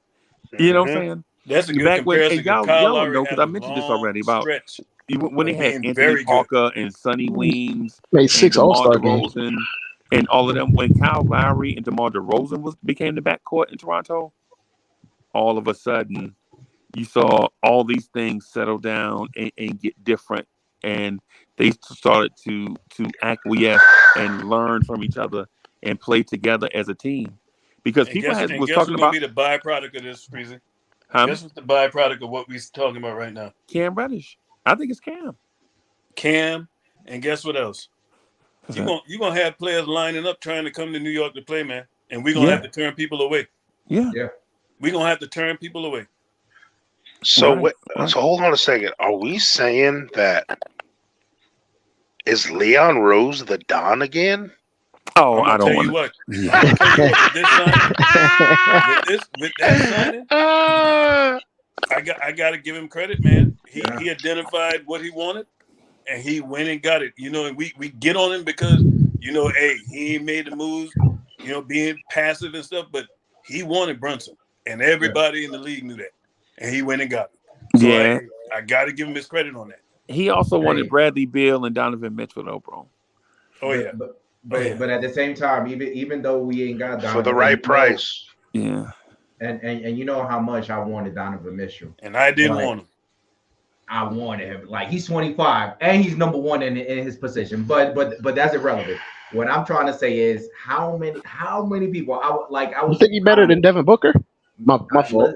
No, but listen. I'm one of them because I was not too high, not too low with Brunson, but man, I feel like something. This player is so underrated, and I feel like he is a true student of the game. I think he stood quiet for a long time in Dallas, and you guys comparing him with that player, I'm comparing him with Luka. And the only simple fact that I'm comparing with Luka is because nobody is dictating how fast he's supposed to be playing the game. He is the only one dictating how fast he's going to play. That's a great point. That's a great point. How many players has already come out with a comeback saying like, man, he's hard to guard? Yeah, Davion Mitchell talked about it because he has a counter for a counter for a counter.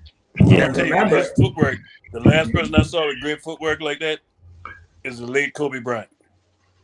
I want to say I don't want to overstate it, but DeMar DeRozan's footwork is crazy. Yeah, his footwork is nasty too, but I mean, but it derives from Kobe. You got it from Kobe. All that came. Yeah, all if you want to be real, it came from Mike. So Mike said he stole all my moves.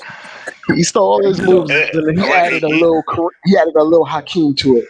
Kobe added a little Hakeem to it.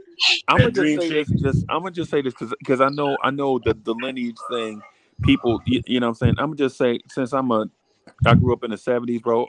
I know Michael Jordan got all those moves from David Thompson, the original Skywalker. Michael Jordan said it himself. He was like, yo, in high school, he patterned his game after David.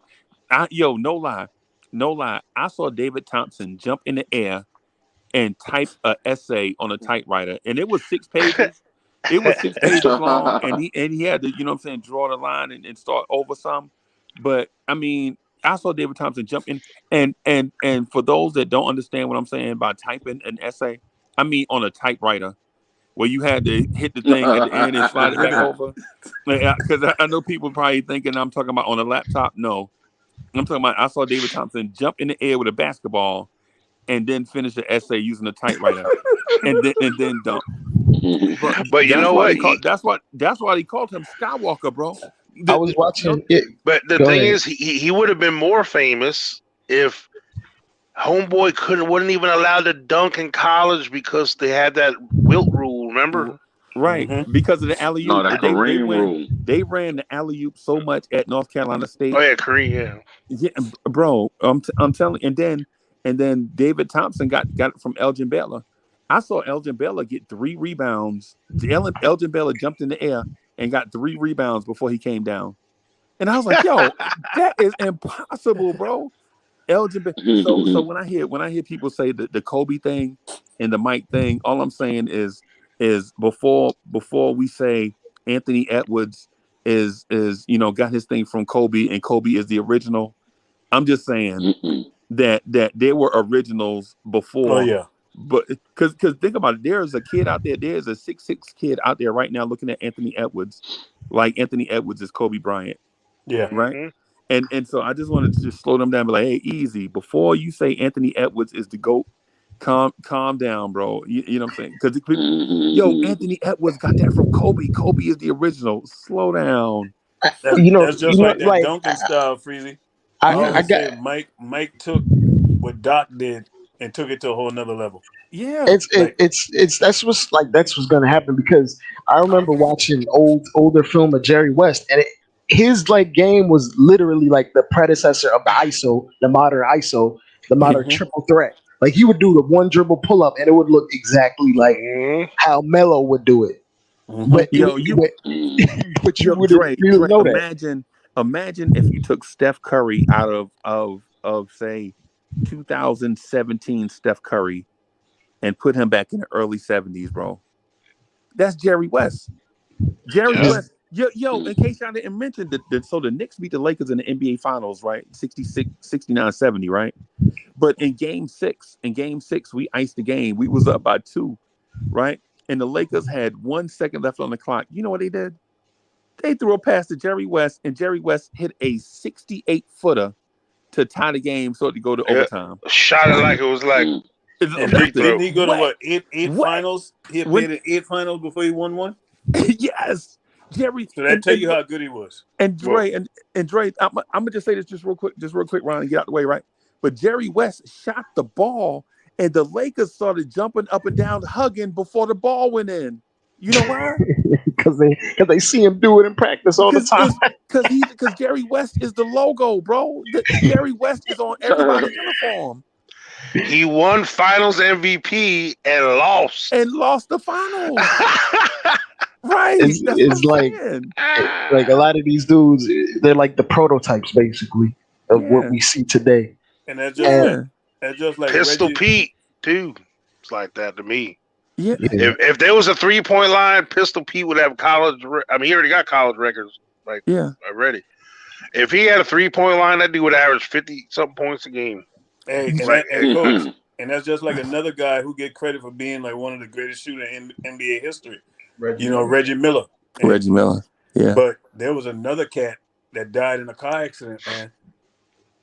Drazen Petrovic. Oh yeah. Petrovic. Oh yeah. He was on the cusp. Coming up that train, boy. Everybody gets credit, but every new generation, they're always going to try to tweak it and do it a little bit better than the previous generation. Because look, who in the bleep mind would have thought that Stephen Curry would have done it that quick? Yes. Hey, I'm gonna tell you, Nice. Me and my brother-in-law, man. We talked about it, and I was telling him years in advance. I said, man, I'm gonna tell you like this. I used to think Reggie Miller was the best shooter that I've ever seen, and he scared me. Like Ray Allen didn't scare me, like Reggie Miller. Reggie Miller literally scared me every time I felt like he was gonna shoot, that the ball was going in. And I said, man, Steph Curry is gonna be better than him. Yep. And all these guys. Yep. Yo, I ain't even. So I have a different best shooter of all time. To me, the undisputed best shooter of all time is Larry Bird. I saw Larry Bird got so hot against the Atlanta Hawks one time that the Atlanta Hawks started cheering for him. Yeah. He got so hot that one time against the Hawks that he told Mike Fratello, he looked him dead in his eyeballs and was like, hey, if you let me catch it, if I catch this ball, y'all lost. And he was like, I'm going over to that corner, and if I catch that ball, and no lie, he catches the ball, right? He catches, they try to deny it, right? But back then all 5 people on the court could pass. There was no such thing as playmakers and Kershaw. Everybody designated. There was no designated guy. Yeah. So they get Larry Bird the ball in the corner, and he gets the shot off and starts to take his jersey off before the buzzer, right? and so the Atlanta Hawks see him get the shot off, and they jump up and down, start high-fiving, right? Not because they think they won, but they are high-fiving each other because they have never seen a dude get so hot that every shot he takes is going in, bro. And Freely, I gotta commend you on that one, because people like to try to compare Luka to him. No. Oh, what? No. Larry Bird is the best shooter for a big man that I ever seen. How tall was Larry? 6'10"? Was he 6'10"? 6'9". He was efficient. Yep. He was efficient. Like, you know how when Jalen Brunson get in that lane? Yeah. Larry Bird was like that, man. He was another person that scared you. That dude, his passing is another thing. You ever see some of his passes, bro? Yes. Behind the back. Bro. No look. James Worthy told a lie one time. James Worthy said Larry Bird made him so mad that he fouled him throughout a possession, and the refs didn't call it because back then you could play as physical as you wanted. So the next possession, the Lakers trapped him in a corner with 3 people, and James Worthy said Larry Bird threw a pass through his chest to Robert Parrish, who was under the rim wide open for a dunk. So you like James Worthy? Are you high? Now I get what he's saying. He like Larry Bird almost threw it through his jersey. You know, cats like, that ball must have went through my jersey to get the But so you like, yo, Larry Bird threw a pass through another human being on target to his big man that was under the rim wide open. I'm gonna tell you, Freezy, is we sit there talking about these games, but I'm sitting there reverting back thinking about our Knicks, right? In this season, there's two teams that the Knicks are gonna have is gonna be a rivalry again with. It's gonna be Cleveland, because we all know the situation with that Donovan Mitchell deal. Yeah. And that Atlanta rivalry is gonna be something to watch with Trae Young going up against Brunson. That's gonna be fun to watch this year. That's gonna be fun. It's gonna be fun to watch. Oh yeah, you can't hide Trey no more. You ain't hiding them on no Reggie Bullock. You gonna have to guard somebody. Yeah. That's gonna be fun to watch, man. I can't wait to see it. Yeah, man. Yeah, man. Yeah, man. Larry Bird was, stat wise, he was.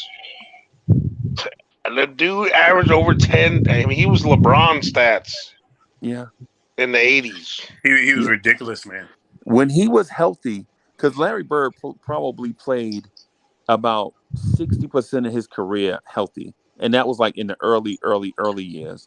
Like the 90s Larry Bird, you just throw that out. Don't even look at that film of Larry Bird in the 90s, because he had back injuries and all of that stuff. Mm-hmm. But Larry Bird from about 1980 to like 1986 is probably one of the best NBA players to ever play the game, bro. And I'm including him and Magic single-handedly saved the NBA. Yep. Freaks, you go back to 88 with that. Yeah. Even 88. Yeah. Probably. And then there was, for instance, there was some years that teams had like some great young cores. Like the Cleveland Cavaliers legit had Kevin Johnson, Mark Price, Del Curry, Craig Elo, Hot Rod Williams, Ron Harper, Larry Nance, Hot Rod Williams, Brad Daugherty. All of them at the same time, and they had a young core, right? But the Celtics would toy with them. Larry Bird had a quadruple double against them. I mean, he was one rebound away from a quadruple double through 3 quarters against the Cleveland Cavaliers, bro. And Casey Jones asked him, he was like, yo, you want to go out there and get that 1 rebound so you can get that quadruple double? And Larry Bird was like, bro, look at them. Don't you think they had enough? And when he looked at the bench, he looked at the Cavs, the Cavaliers looked like they had been bullied. And the thing is about the 80s, the game wasn't analytics driven. So if Bird actually cared about analytics, his numbers would be absolutely stupid. Yeah.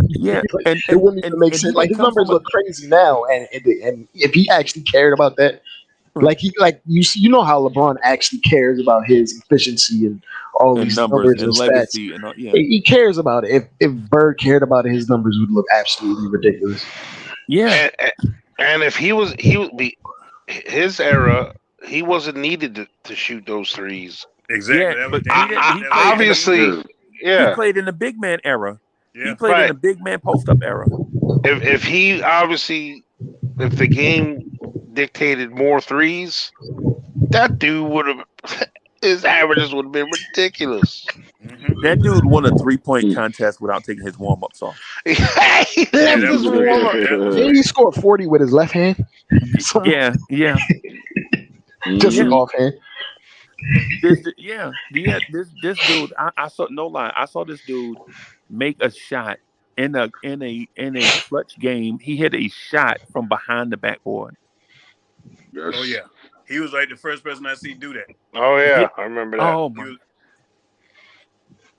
And what about the steal? Oh. And he wasn't athletic, but I see him dunk on some people sometimes. Like he always surprised you. But like a weird dunk, like, whoa, Larry, what's up? That was the beautiful thing about that Celtic team. That team was not athletic, but they were highly skilled. Yeah. They were highly skilled. Highly skilled, bro. Bro, I'll be honest. The scariest dude on our team, though, is like people didn't want to mess with it, and the people still to this day. But Kevin McHale in the post, golly. Footwork. That dude. Bro, that's why I be so patient with the Knicks, bro. I remember one year Kevin McHale killed us so bad that we drafted a dude. We went into the draft and drafted a dude named Kenny Skywalker just because Kevin McHale was killing us in the post. We Wow, why you drafted a go dude there? out of college just to try to stop McHale. And so you're like, why are you drafting, bro? Isaiah Thomas beat us so bad, beat us up so bad in the playoffs one year. Instead of drafting Clyde Drexler, we drafted Darryl Walker. Oh God! Oh my God! And Freezer, I'm gonna give you my prediction, man. I'm gonna go ahead and give you my prediction. I think the Knicks gonna win these next 2 games too. What? What are the next 2 games? Is the Bucks and who? In Bucks Cleveland. at Cavs. 6 o'clock at the Cavs. 6 Yeah. o'clock On in the Sunday. evening. On Sunday. Yeah. I'm I gonna think we be gonna beat them there. both. And I'm I'ma gonna tell have you my why I think popcorn we're gonna ready. beat the Bucks is because we match up good against the Bucks for some reason. Yep. We match up good against them, and when I heard that Chris Middleton is not playing, if Yep. that happens, they will not beat us. No. They will not beat us. Yeah. Giannis just dropped 34 in the second half. But you know, though, Giannis, one thing I know about Julius, when Julius go against the better players in this league, Yo, he tries real hard on defense. exactly. He's a superstar. Giannis will not bully Julius Randle. He will No. not bully Julius Randle. To this day, I He gonna like get it. his. He gonna get his. Now, don't get me wrong. You know, But I'm he's really not gonna excited. I'm excited and curious how. I'm curious to see how Mitch and iHeart, protect that paint with because teams that they played against so far haven't had like the people that had success against us driving to the lane haven't been a really a front court player. I mean, Boncaro a little bit. Great point. He kind of took Randle to the hole a couple times because of his athleticism or whatever. But we haven't played a team this year that had a 4. The thing is, they're going to or a start big guy Brook that can Lopez. do They're that. going to start Brook Lopez to pull a center out the paint to make it more open for Giannis. So don't be actually surprised if we do a lot more switches where we have like Bro, Mitch, I would just Mitch like backpedaling on Giannis. I would Don't be just surprised if you see that. We see Sims too. let Fournier or RJ go out and cover Brook Lopez. That in my opinion. You know what I'm saying? We might see cross matches where Randall is on Brook and Mitch is on Giannis. We might see matches like that. Yeah, Not maybe. all game, but I we might see think we're it. gonna see more. I think we're gonna see more Monty and Mono. Because I one thing believe about so, Julius, too. Julius don't shy away from any kind of matchups, and he relishes that. If But we're I'm gonna going, tell you, you know who's one player in the league do not want to see Julius Randle, and he Anthony dogs him every time he Davis. see him. Julius Randle eats Anthony Davis lunch. AD, yeah. He and eats him. DeMontis Yes, he does. Sabonis, and And DeMontis Sabonis Sabonis. eats him. But like, It's if we're something going, personal. if we're going by like Tibbs' rotations, he always Yeah. makes sure Randall's in the game when Giannis is in the game. If you notice that, Yeah. when Giannis subs out, Giannis be getting subbed out at the 6-minute mark in the first quarter. He'd be taking Randall right out too, just to make sure he matches his minutes up with him, just to have the And matchup. another thing I noticed too when we played him is your boy got a propensity to get a couple quick fouls too. Giannis normally happens when we play them. Yeah, and Giannis usually is smart enough to avoid the fouls, but Julius sometimes is a bowling ball, and once he gets rolling, you have nothing to do but foul him if they Who's start the starting calling the point fair. guard for Milwaukee this year? Drew Holiday, Crafty crafty and an elite and defender. dog, the pit bull. Yeah, That's gonna be a nice matchup with him and Brunson. yeah. Cause and like he's lightning quick hands as well. And like a lot of Brunson's game is based off misdirection and deceiving the defender. But Drew doesn't go for fakes. He gonna wait till you go. He gonna wait till you go. Yeah, yeah, because game, I'm calling it. RJ breakout game. Because I'm trying to think of the starting lineup. I think they have Garrison. What's his name? Oh, The you guy talking from about that is the kid that like to trip people? Yeah. I think he's starting for them because what's his name? Middleton is out, if I'm not mistaken. He can't guard RJ, by the way. No, that's not gonna happen. I gotta check what the most recent starting lineup is. To me, this year, like the way things have been panning out, like I think. Yeah, they have Javon Carter, Drew Holiday, Grayson Allen, Giannis, and Brooke Lopez. There's two little guards and Grayson Allen, which is a small. They have him at small forward, but he's really a shooting guard. That's and enough. Giannis. Now, somebody in the chat put it up too. Cam's gonna go off in this game too. They're gonna have a problem with Cam. Yeah, that's what I was thinking. They're gonna have a problem with Cam. What they're trying to do is space the floor out as much as possible for Giannis. That's what they're trying to do. And don't be surprised if they put Javon on Brunson, like to save Drew's legs. Yep. You know another team I'm looking forward to us playing this year too. Oh boy, I can't wait till we play Brooklyn. I can't wait. Man, I can't wait. It's long overdue for them. Ben looks like a head case out there. Knicks ain't cool no more.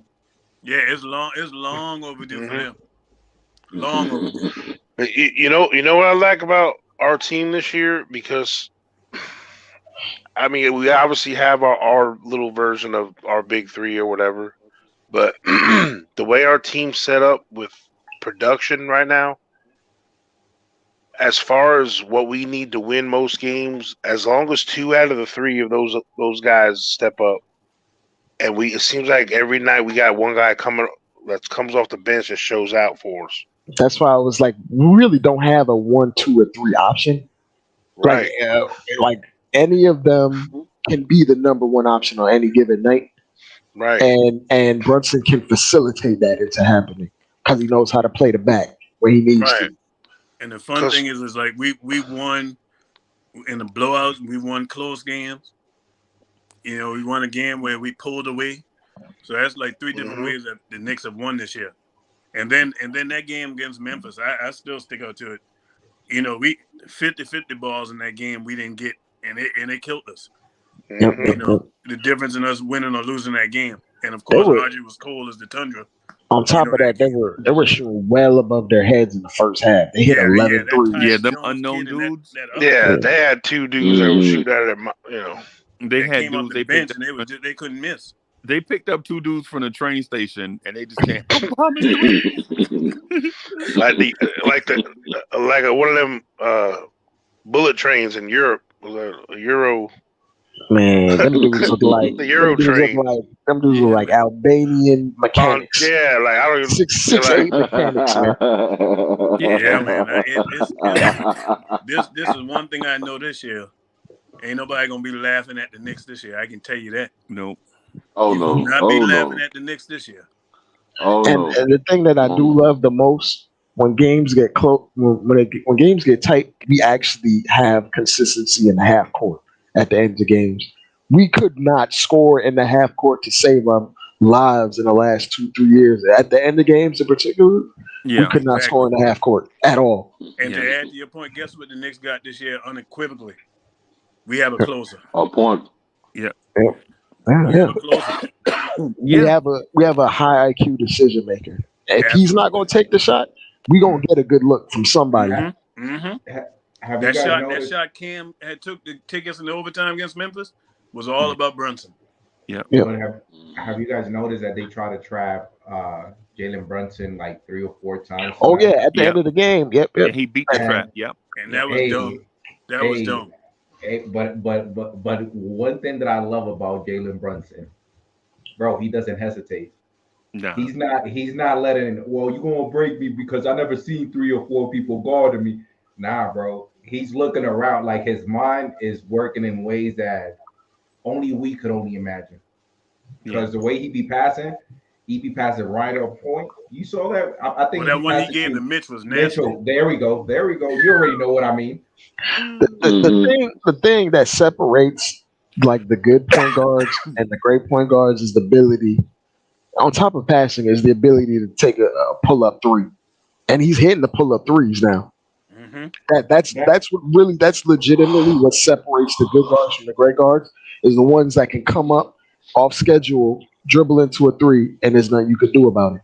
And you know what I said about that kid too? It ain't a doubt in my mind when his basketball career is over playing, he's going to be a coach.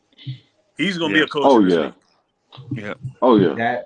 That last three that he took, man, I'm telling you right now, before he let it, let's say he released it out of his hand, It looked good, man.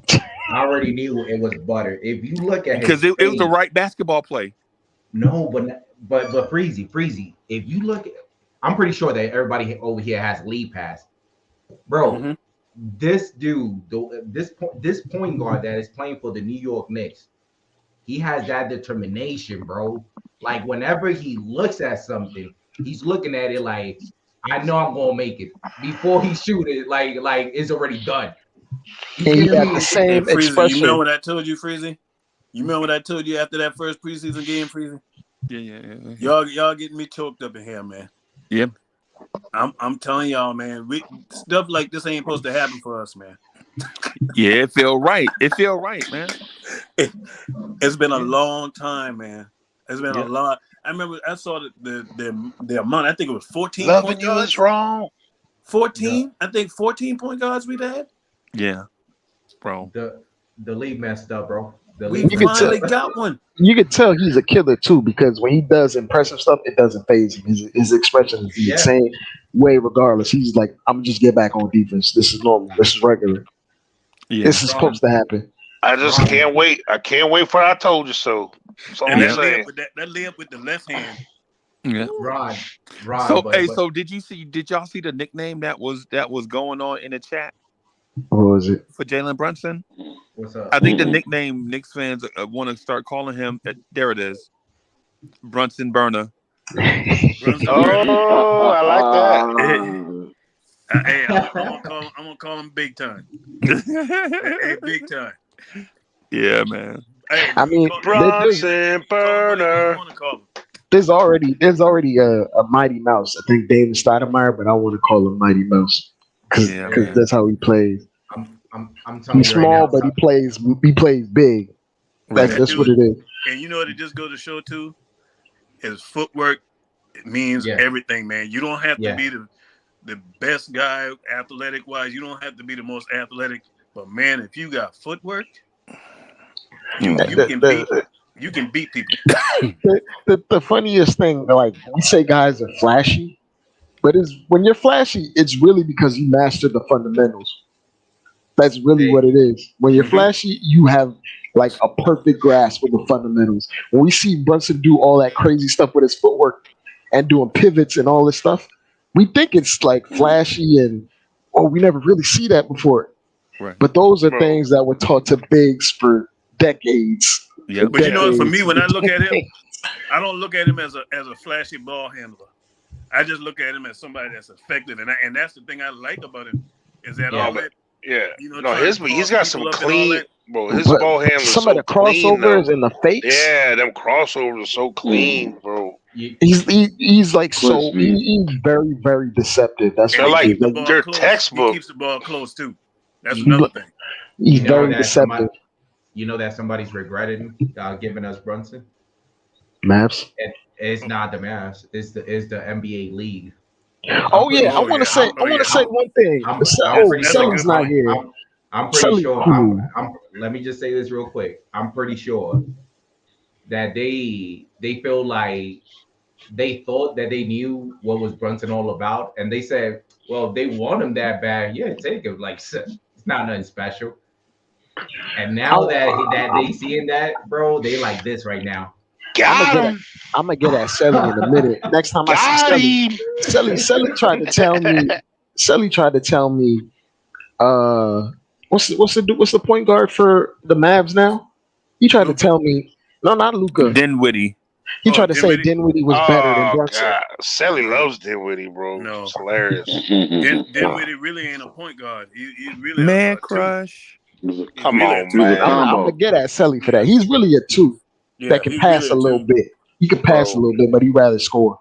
Yeah. What I like about he can do both equally, basically. What I like about Brunson is he's got that because his dad came up in an era. You know, I'm a dad coach too. You know, I coach my son in sports and all that stuff. What's great about coaches' sons, they always got a piece of their dad in them. Like, and obviously Rick Brunson wasn't much of a player, but his era. Say that again. Like, yeah, I know. But I'm saying, like the style of basketball that, like, he's got that old school flair to him, but he's got the new school skills tied into it. You know what I'm saying? Like a hybrid. Yeah. So he's got all the things we like about, the 90s and all that stuff. But because in the 90s, the average point guard size was like 6 foot at best. Yep. Yeah. Now it's like 6'3", 6'4" for the average But point guard but size. like even but the small back then, like you never see point guards nowadays turn their back to the defense or turn their side to the that's an old 90s deal, you know what I'm saying? Point guards used to do that stuff. That Mark Jackson, I'm gonna post you up from the half court line. Yeah, and he's got that, but what's cool about that is because he's already laid the foundation of how deadly he is when he gets in the paint. The way they play defense, like he knows that, so sometimes he'll show he's gonna do that, and then that's when he'll all of a sudden turn around, do a fancy dribble and pass it to somebody. He's the reverse. Oh, my fault. Just one piece, I kick it to you. Yeah. Nothing to add to what you just saying about that 90s style that he got. Think about it. How many high level point guards that play the way he plays that's willing to step in and take charges? Oh yeah. That has 90s written all over. Yeah. The only ones I could think of is Kyle Lowry, legit Kyle Lowry, and Van Vliet too. I mean, he does scare me every time he hits the ground, though, boy. He does hit that floor a lot. Yeah, but one thing that I really appreciate from Jalen Brunson is that he, since day one, wanted all the smoke. He wanted to leave Dallas, not because Dallas couldn't offer him. I'm pretty sure that Dallas would have offered him because they already knew what they had. But the thing is that Mark Cuban said it. But Jalen Brunson, he kind of knew, like, if he stayed with Dallas, he would never be at the level that he's showing right now, and even better, because now I feel like this is not even the peak. This is not even what Jalen Brunson is giving us right now is only a taste, an entree. That's a good point too. I don't want to say his game is like this guy, but it's almost similar to like when James Harden left. Left OKC. Ooh, the impact. He had to leave. Like his first game with the Rockets, he dropped 40 or 50 or something like that. When Harden left OKC. When Harden left OKC, his first game with the Rockets, he dropped 40. I'm gonna steal this narrative for the audio today, bro. Go ahead, have it. That's a good point you're making, man. That is because Houston wasn't nothing at that time when he went there. Yeah, he was like, y'all playing with me with my money. I want to be the guy. I have confidence in my ability. I put in the work, and I'm gonna go somewhere, and I'm gonna make a name for myself. Well, that's a great comparison. Same similar type situation. And it was like, okay, you don't want to pay me this? I'm gonna go over here and I'm gonna do my thing. Think about how that decision is shaping the Knicks. The whole entire that one decision that Dallas made not to pay him when they had the opportunity. You know how you guys want to know how great is Jalen Brunson in this team? That Julius Randle tonight only had 2 assists. Wow. Exactly. He didn't have to. He didn't have to because but that's the point. But that's the point. That's the point. In other words, Julius Randle, we were always used to seeing him getting all these assists, getting the top highs assists on each and every game. Most likely he will be number 1 or number 2. Now it's like Julius Randle is playing it in a way, bro, that is so poised that, man, I just need to worry about what the things that I just need to do. That's about it. I need to be worrying about. And guess what, Nice? That actually these few years of Julius having to run that point guard is actually going to make us even more a problem to deal with. Because if you try to double Brunson and Brunson give it to Jules. Jules could take his man and can still find somebody because the man is still a very good passer. That's where I was comparing him to Draymond in terms of offense, because you could see him do flashes when he gets the advantage and it's 4-on-3 after they double his man and he's going downhill. There's really not much you can do, but just hope Julius makes a bad decision. But that Euro he did tonight was nasty. It was, man, but that I'm telling you, that chemistry between Julius Randle and Jalen Brunson, I'm telling you, that last pass, that boy's happy this year, man. Julius is happy. Bro, he wanted a dog, and Christmas came a little bit too soon. But they gave that boy a dog. Now I'm just saying this: that chemistry between them, because I'm telling you, by overtime. That last possession where Jalen Brunson has the ball, passes to Julius Randle. Julius Randle's only looking at him. And it's like both of them, they already talking without even saying a word. And you know what? Julius got a one-on-one because they couldn't leave Brunson by himself. Julius was like, whoa, hold on. Julius got the ball. I was like, whoa, wait, I'm by myself. I'm supposed to make a move now? Because he was confused. And then he just took off and had his own move and finished with the left. Let me say this real quick, man. Sorry for that, Rod. You know I love you, bro. Just think about it. Before he went off, he looked at Jalen Brunson. Jalen Brunson stood like this, bro. Like, brother, I know what you're telling me. I got you. And that's when he played bully ball. Like, oh man, I loved it. If Alfred Payne made that pass, Alfred Payne's man would have just sank right off and tried to double Julius right there. Why you want to talk about that? And Dre, guess what, Dre? Yeah. What you talking about, man? And then you got somebody right now on this team that ain't hit his stride yet. His jumper ain't hit yet, RJ. When RJ started, it's over. It's over. You heard me? And even when Evan Fournier, because Evan Fournier is not a lousy shooter, ladies and gentlemen. I'm here to tell you that. I don't know if people forgot that guy can shoot. Defense, don't get him confused with playing defense, but he has never had a problem putting the ball in the hoop. Mm-hmm. Man, when this thing, the Knicks are still finding their way as a team.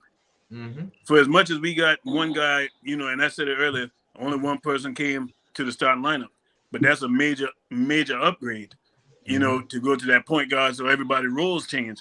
Man, when you imagine when these guys really click, because that game against Detroit, it looked like them guys had been playing together for a long time because they were clicking. Mm-hmm. And look what they did to Detroit. Dismantle. So it's scary the points we putting up right now, and this offense isn't at 100% yet. Exactly. The funny thing, like when you say Brunson's a throwback, a lot of the guards these days, they start with the 3-point shot and they don't know how to finish. Mm-hmm. They don't know what to do after they get inside the free throw line. Brunson literally built his game free throw in, out. Like he built his game free throw line in. I'm gonna master everything in, and then I'm gonna build out. And now, like his jumper, his 3-point shot is coming along. And 2-3 years from now, Brunson's 3-point shot is gonna be so nasty. And guess what else? You don't have to worry about him at the free throw line neither. He gonna make that. That's a given. That's a layup for him. Contested or not contested, it's a layup.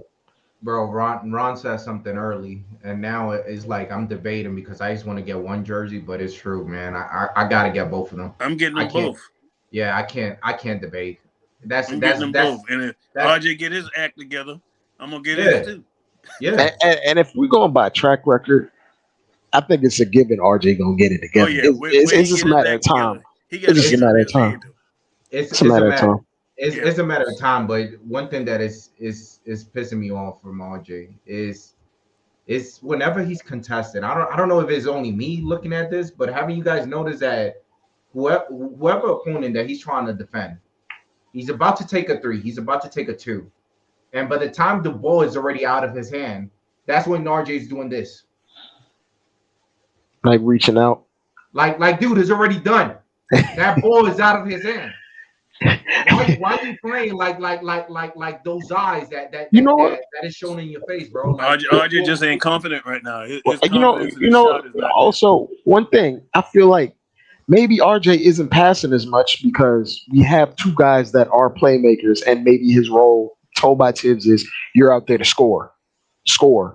We That's want you it. to move. But we want you to score. But I think that maybe that's his role designated by Tibbs because we already got two playmakers on the court, and Fournier can pass a little bit if you keeping it absolutely 100. So it's like maybe his role told by Tibbs is to score. Because hold on, let me finish. IQ himself said when he was turning down shots, Tibbs is over there blowing a gasket because he's not shooting. So like when we talk about Tibbs, he gives designated roles and he expects certain things out of certain players. So maybe sometimes RJ doesn't see the man or he has a habit of doing certain things, but we don't know if Tibbs is telling him to just be aggressive, be a scorer, go to the rim, draw fouls, put pressure on the defense. That could be the role that he's given compared to what Randle is. Randle was told to basically be an offensive hub the last 2 years under Tibbs, and he's developed tendencies behind that, and we know what Brunson is. Dre, I'm just gonna say this real quick, Dre. Like comparing RJ to his last four games in total. I give RJ a pass. Like I at least appreciate that he played a little bit better. Like it's not the product. Thank that God for them free throws tonight, because we would have lost that game if he didn't hit them free throws. I started sending even emojis like, "Why RJ? Why you couldn't pass it to Jalen Brunson and not or IQ?" This is how I know he put in the work. This is how I know he put in the work because he's so confident. Did y'all hear Clyde? Did y'all hear Clyde tonight? When RJ kept that ball and didn't give it to Brunson. Oh yeah, he was about to let him have it if he was mad because he was like, "We know you've been working on your shot, but not right now." Yeah. That says a lot because RJ would have missed them free throws and he would have got roasted if we would have lost the game. And the thing is that RJ cannot put himself. And that's in why that I got to give him position. his flowers to the fact that he made that shot, was willing to even take them free throws. No. Because the years past, he would have been running from that free throw line. Him and Julius both. Ron, it's great that he made it, and hey, we applauding you for that. But we cannot put ourselves in that position because the thing is, this is not going to be the only game that this is going to happen. There's going to be moments that somebody needs to take the shot. And what happens if a shooter like RJ, that whenever he's in the line, you just don't know or don't know what to expect? I can tell you this. I know his shot ain't falling right now, but the one thing that I'm becoming to expect from him, because it's carrying over even from the preseason, is that free throws. Those free throws been consistent. That man shooting 84%. So I'm starting to believe that he can shoot his free throws. And I ain't got a problem. And I brought this example before. If you looked up Brandon Ingram's free throws, like in his first 3 years, and then he had a spike in his third year. Like I'm gonna tell you Brandon Ingram's free throw percentage. His first year, Brandon Ingram shot 62% from the free throw line. His second year, 68. His third year, 67. Guess what he shot in his fourth year? 84. 85. His fifth year, 87. His sixth year, 82, and he's 82 right now. So it's like development is a linear. Sometimes certain skills will develop faster than others. And also playmaking, as far as like playmaking, that some certain skills will develop faster than others. And I could tell you a myriad of players that develop. Brandon Ingram, for example, his assist percentage was terrible his first 3 or 4 years, and then it shot up the last two years because he picked up more responsibility and he became better at playmaking and reading defenses and seeing what the defense is giving him. Same thing for Jimmy Butler. They had low assist percentages for literally maybe 5, 6, 7 years of their career. And I'm glad you brought that point up, man, because basically what you're talking about is putting in the work. It's putting in the work, and that's the thing that's frustrating. I'm gonna say this about this guy because I like this guy. I ain't gonna even front. I like him. for how hard he plays the game of basketball. Mm-hmm. But it's a shame that this guy can't shoot. Yeah. I think he's gonna get to the point where he's gonna be more than reliable. No, I ain't talking about RJ. Oh, who you talking about? There's a guy in this league right now that I like the way he plays the game. Hard nose, gonna give it all, but he can't shoot. Who you talking He's about? been in the league a long time and gonna be a Hall of Famer. And my thing is, dude, Montrezl Harrell. No, Hall of Fame. Russell Westbrook. Russell. Man, come on, hey fellas, think about this. He actually regressed with his shooting. Your job is to play basketball, right. dude. Pay somebody to train you. I don't care if you got to shoot every day after practice. Man, it's no excuse for him not being able to shoot. I mean, if somebody right now that's coaching that was terrible shooting, just like him, Jason Kidd, but became a very good shooter. Especially when he was around Westbrook age. By the time he got Westbrook age, he was deadly. Yeah, but he was trash. He couldn't shoot. But he was trash in the beginning. Couldn't shoot. You know who else was like that? Gary Payton. Oh my goodness. Gary Payton and Ron, you remember that Lakers Supersonic series? I think it was 92, I think. When 91, I think. When Magic Johnson was telling everybody, don't worry about him, he can't shoot. Remember the Lakers was double teaming everybody and leaving Gary Payton open? And they were sitting in the NBC microphones. Remember the NBC coverage? The NBC coverage was picking it up. Magic was like, don't worry about him. He can't shoot. I got another one for you.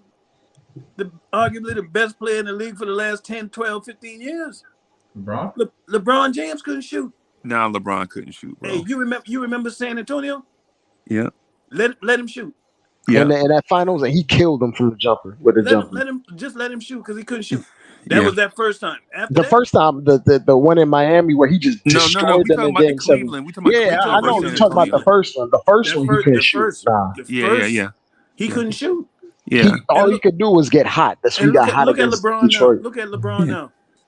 Where he's shooting the ball from. He preferred them jumpers. Yeah.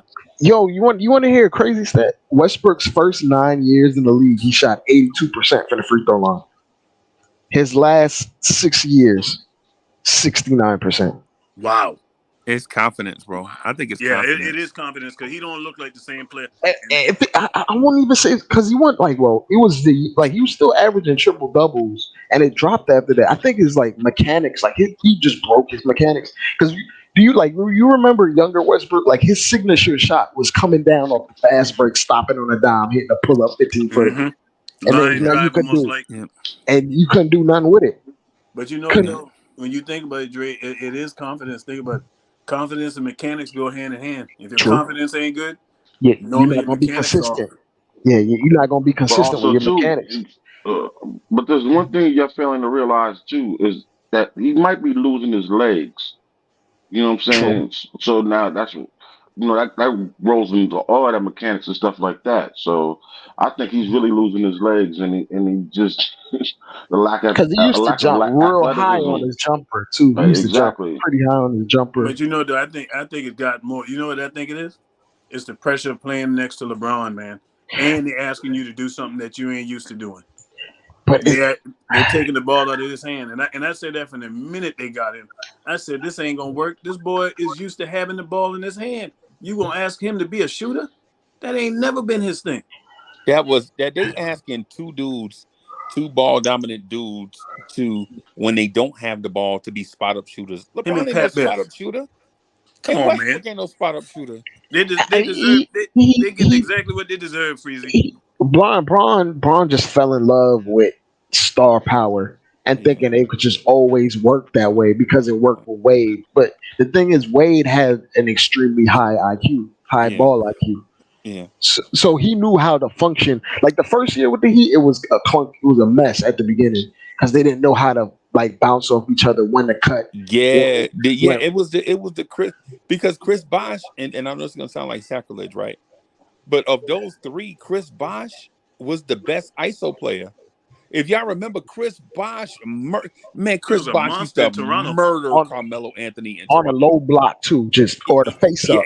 I remember he faced up Melo at the top of the key and yammed on. I'm talking about braids Melo. I'm talking about cornrows Melo, right? Yeah, Denver Bro, Melo. he went by Melo and dunked on Melo back, bro.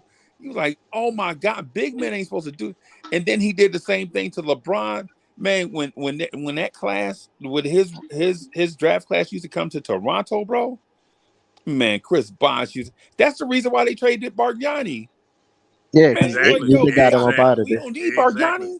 And Freezy, you know what else, man? I've said this time and time again about that situation. You know how you fix that situation in LA? Everybody talk about just send Russell Westbrook home and all this. Right. You know what really needs to be done, but you know it ain't gonna be done because of who he is. Right. LeBron ain't the same player he used to be neither. No, he ain't the same. LeBron, you know what LeBron need to be doing right now at this point? It's 20 years, man. It's 20 years. LeBron need to be down there on that low block, playing more like a traditional power forward, and let Russell Westbrook run the show and give it to him and let him be a secondary facilitator. But and you can't do that because you got AD now. When you force Yeah. AD to play center, AD gonna get hurt and miss 50 games a year. But he gonna be hurt anyway. But he gonna be hurt anyway. Matter of fact, he hurt himself today. He was grabbing his back. We call him Data Davis. That's what he is. Data Davis. That's a good one. Wow. But yeah, but really, that's and then another thing, man. Rob Pelinka, you better go get LeBron some shooters. Common sense will tell you if you got LeBron, you need shooters. The stupid thing, bro. They traded in this league. What you need is if you have superstars, you need 3 and D wings, and they traded 3 of them just to get Westbrook in there. They got rid of Caruso, they got rid of KCP, they got rid of Kuzma, and what did all 3 of them do? They played defense and they shot the 3. Yep. And that's why they won the championship, because they had the spacing around them to help them function. And I never seen something so dumb that they won the championship that year. And you know, I told myself, I said, man, he panicked because of the Nets. That's what he did. If they would have brought that team back the next year, them boys would have won another one. Man, they were up 2-1 on the Suns. Remember, and then Braun and them got hurt. Braun and AD got hurt. If they never got hurt, remember they would have been in another finals. They had Dwight Howard and they had JaVale McGee. That team was big. But Ron, you know what though? You know what people forget? LeBron didn't win them that finals. Rondo was hitting those Rondo and AD. Yes. They AD. was like, they shipped Rondo off. Man, because we thought Rondo was done until Rondo got in the finals. He got rejuvenated over there. But isn't his name playoff Rondo? Playoff Rondo. But they should have just gave it a chance. They should have gave it a chance, bro. But you know, Ron, come on, man. Throughout the whole season, Braun panicked when he saw that next big 3. He panicked. That's what he did. They did. So the next big 3, and he panicked, and he was like, "Okay, I need another star. I need something because I can't go against these 3 superstars." No, and then when the Nets came to fruition, they weren't what we thought they were. And guess what, Dre? You know it was the worst thing that they did. Really? Yeah. They miscalculated, boy. Imagine how they would have looked if they would have kept Brandon Ingram. Oh, instead of Kuzma. They could have. would have looked. But you know what it is? I don't think New Orleans wanted Kuzma because Kuzma was already like 25 and Ingram was 20. Like he was a baby. He was still a baby. But everybody knew that deal was going to go down regardless. It was going down. They didn't have to ship out Ingram. Yeah, I would have to ship out Ingram because Ingram would have been the ISO threat that Braun needs to be on ball. Exactly. And operate in the mid range because that's what his game is right now. Mid range and pull up threes. And could you imagine that with him, AD, and Ingram? And he plays a little bit of defense too. Man, forget about Ingram with LeBron. I want to see Ingram with with Julius Randle. Oh, put them back together. Oh man, it's what is it? What do you call that? Graduation reunion? Hey, the league gonna let that happen. Hey, the league ain't gonna let that happen. They ain't gonna let that one happen. The league already made Zion go down there, man. They setting them up for the future. They setting them up for the next 10 years, man. We already done with that.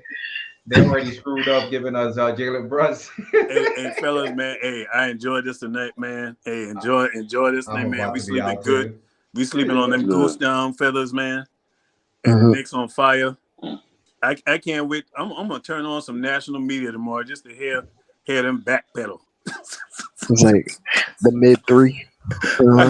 I can't wait to hear. But hey, fellas, man, y'all have a good one, man.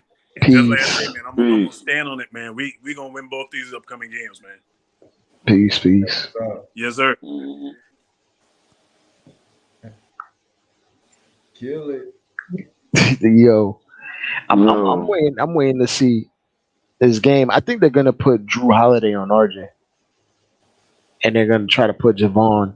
Well, as long as possible until Brunson. No. I think they're gonna start out with Javon on Brunson, and then when Brunson starts cooking him, they're gonna have to switch Drew because I don't see no way they can put Grayson Allen on RJ.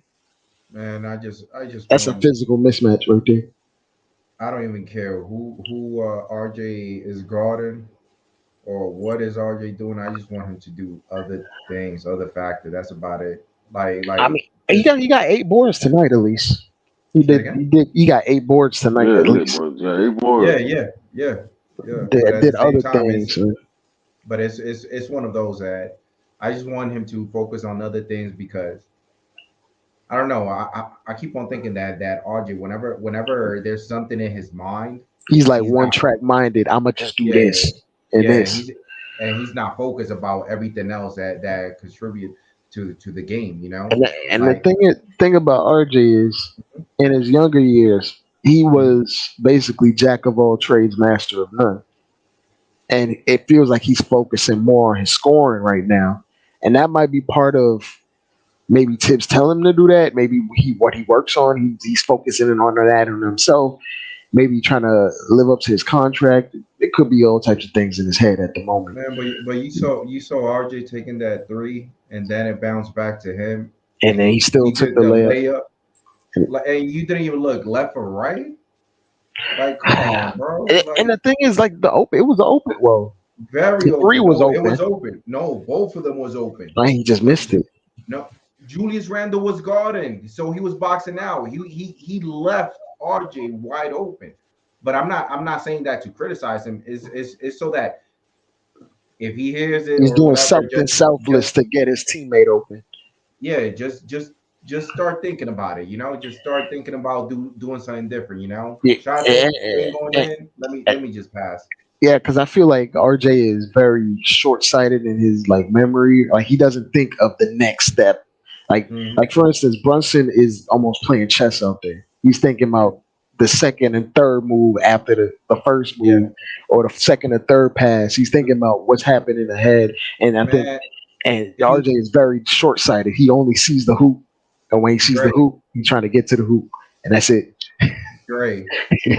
Brunson is so calculated, bro. He already has 3 to 5 moves already in play before he moves. He has a counter for the counter. Uh-huh. And you need a cerebral player at the guard. Yep. Trying to take him out, Randall. Yeah, I don't. It feels good. Go ahead. It feels good to have a point guard. It just feels good to have a point guard finally, and this is what it means.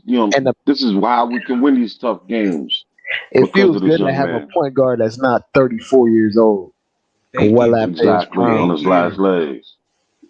Like we got the last little bit we could get out of Pablo Prigioni and Jason Kidd. The last little bit they had. The only old cat that for some reason like to me it was a good fit. It was Pablo Prigioni with those last year legs, bro. But man, the way he used to guard and defend people, man, it was like, oh man. A lot of times he wouldn't look at the rim, but he was always thinking about the team. Like, he did every single thing else for the team. Bro, I'm not gonna lie, bro. I used to because of course it's past tense, but I used to love that clique that they had. Novak, Pablo, Melo, JR. Yeah, JR doing his guitar thing. Yeah, man, that was crazy. Discount double check. Oh man, it was lit that season. That's you know something. I'll take it back. That's the type of Knicks team that I want to see. Everybody just having fun, bro. Cause it really looked like everybody was having fun that season, bro. Except Melo, except for Melo when D'Antoni called orange. When D'Antoni called orange, Melo looked like he could just slap somebody, bro. Because orange was the play D'Antoni called when he wanted Steve Novak to shoot threes. Oh yeah, and he was just run all the way to the corner or run to the wing real quick. To get it up. When D'Antoni called orange, Melo act like somebody punted. You know, like one small detail. I feel like we're making Cam like love the game of basketball again. Because we would see Cam, he would just sit there stoic, like he didn't look like he was having fun, and he'd be super frustrated. And even if Cam only makes 1 or 2 shots, if he makes a certain layup, they'll put the camera on him and he starts smiling, like he's feeling like he's like getting consistent minutes, like he feels wanted. And a lot of that actually matters in the psyche of the players because they're people, man. Yeah, and if you feel good, people, bro. If you feel good, you play good. You know something? You guys talking about Cam Reddish? I gotta give props to RJ. There was a pass that he gave to Cam Reddish, and I don't know what happened to Cam Reddish, and RJ said, "Man, but I'll pass it to you." Like in other words, like don't worry about it after that. Like get the next one. I love to see this. I love to see this. And Randle does that for RJ. If you notice, Randle does that for RJ because they need each other. Yeah, they need each other, bro. Man, whether they are a perfect fit for each other or not, they're gonna have to play with each other for the next 4 or 5 years, bro. Yeah. You know what I'm saying? Yeah. And even if they don't fit perfectly, right, them working through the pains makes them better players. Yeah. So when the ideal situation comes around, it's nothing. It's nothing. Right. And I think that everybody is in a tough position. Everybody is looking at it and it's like tough love. Imagine what? I know you wanted to play with this. I know you wanted to play with that. We have. So let's do the best of our ability with what we have. Yeah, make do with what we got, man. And that's what chemistry is all about, bro. Mm-hmm. Yeah, man. And I see it coming. You know what I'm saying? Slowly but for surely. Like we're gonna get over these little mishaps that we having on defense. Mm-hmm. And I think we're gonna gel more. And I honestly think RJ is gonna really come out of this little shooting funk and really do his thing. I mean like soon. Yeah. Yeah. Hey fellas, I'm gonna wrap up right here, man. Let me get out of here so I can jump up at 8:00 to do the Knicks morning drive. Y'all coming out hanging out with me 8:00? I'm not gonna be up. I'm not gonna lie to you, but I'm gonna try. I'm gonna put the stream up though. I'm watching. So we'll probably do it at like 10. We'll probably do it at like 10. I got to do the Jalen Brunson video. I got to do the Brunson burner video. You know what I'm saying? Thanks to Dre. Dre gave me the idea, so I'm gonna do the James Harden comparison. Have the machine gun. There you go. Yeah, man. All right, fellas. All right, hey, y'all be easy, man. All right, peace. Peace. All right. Peace, y'all.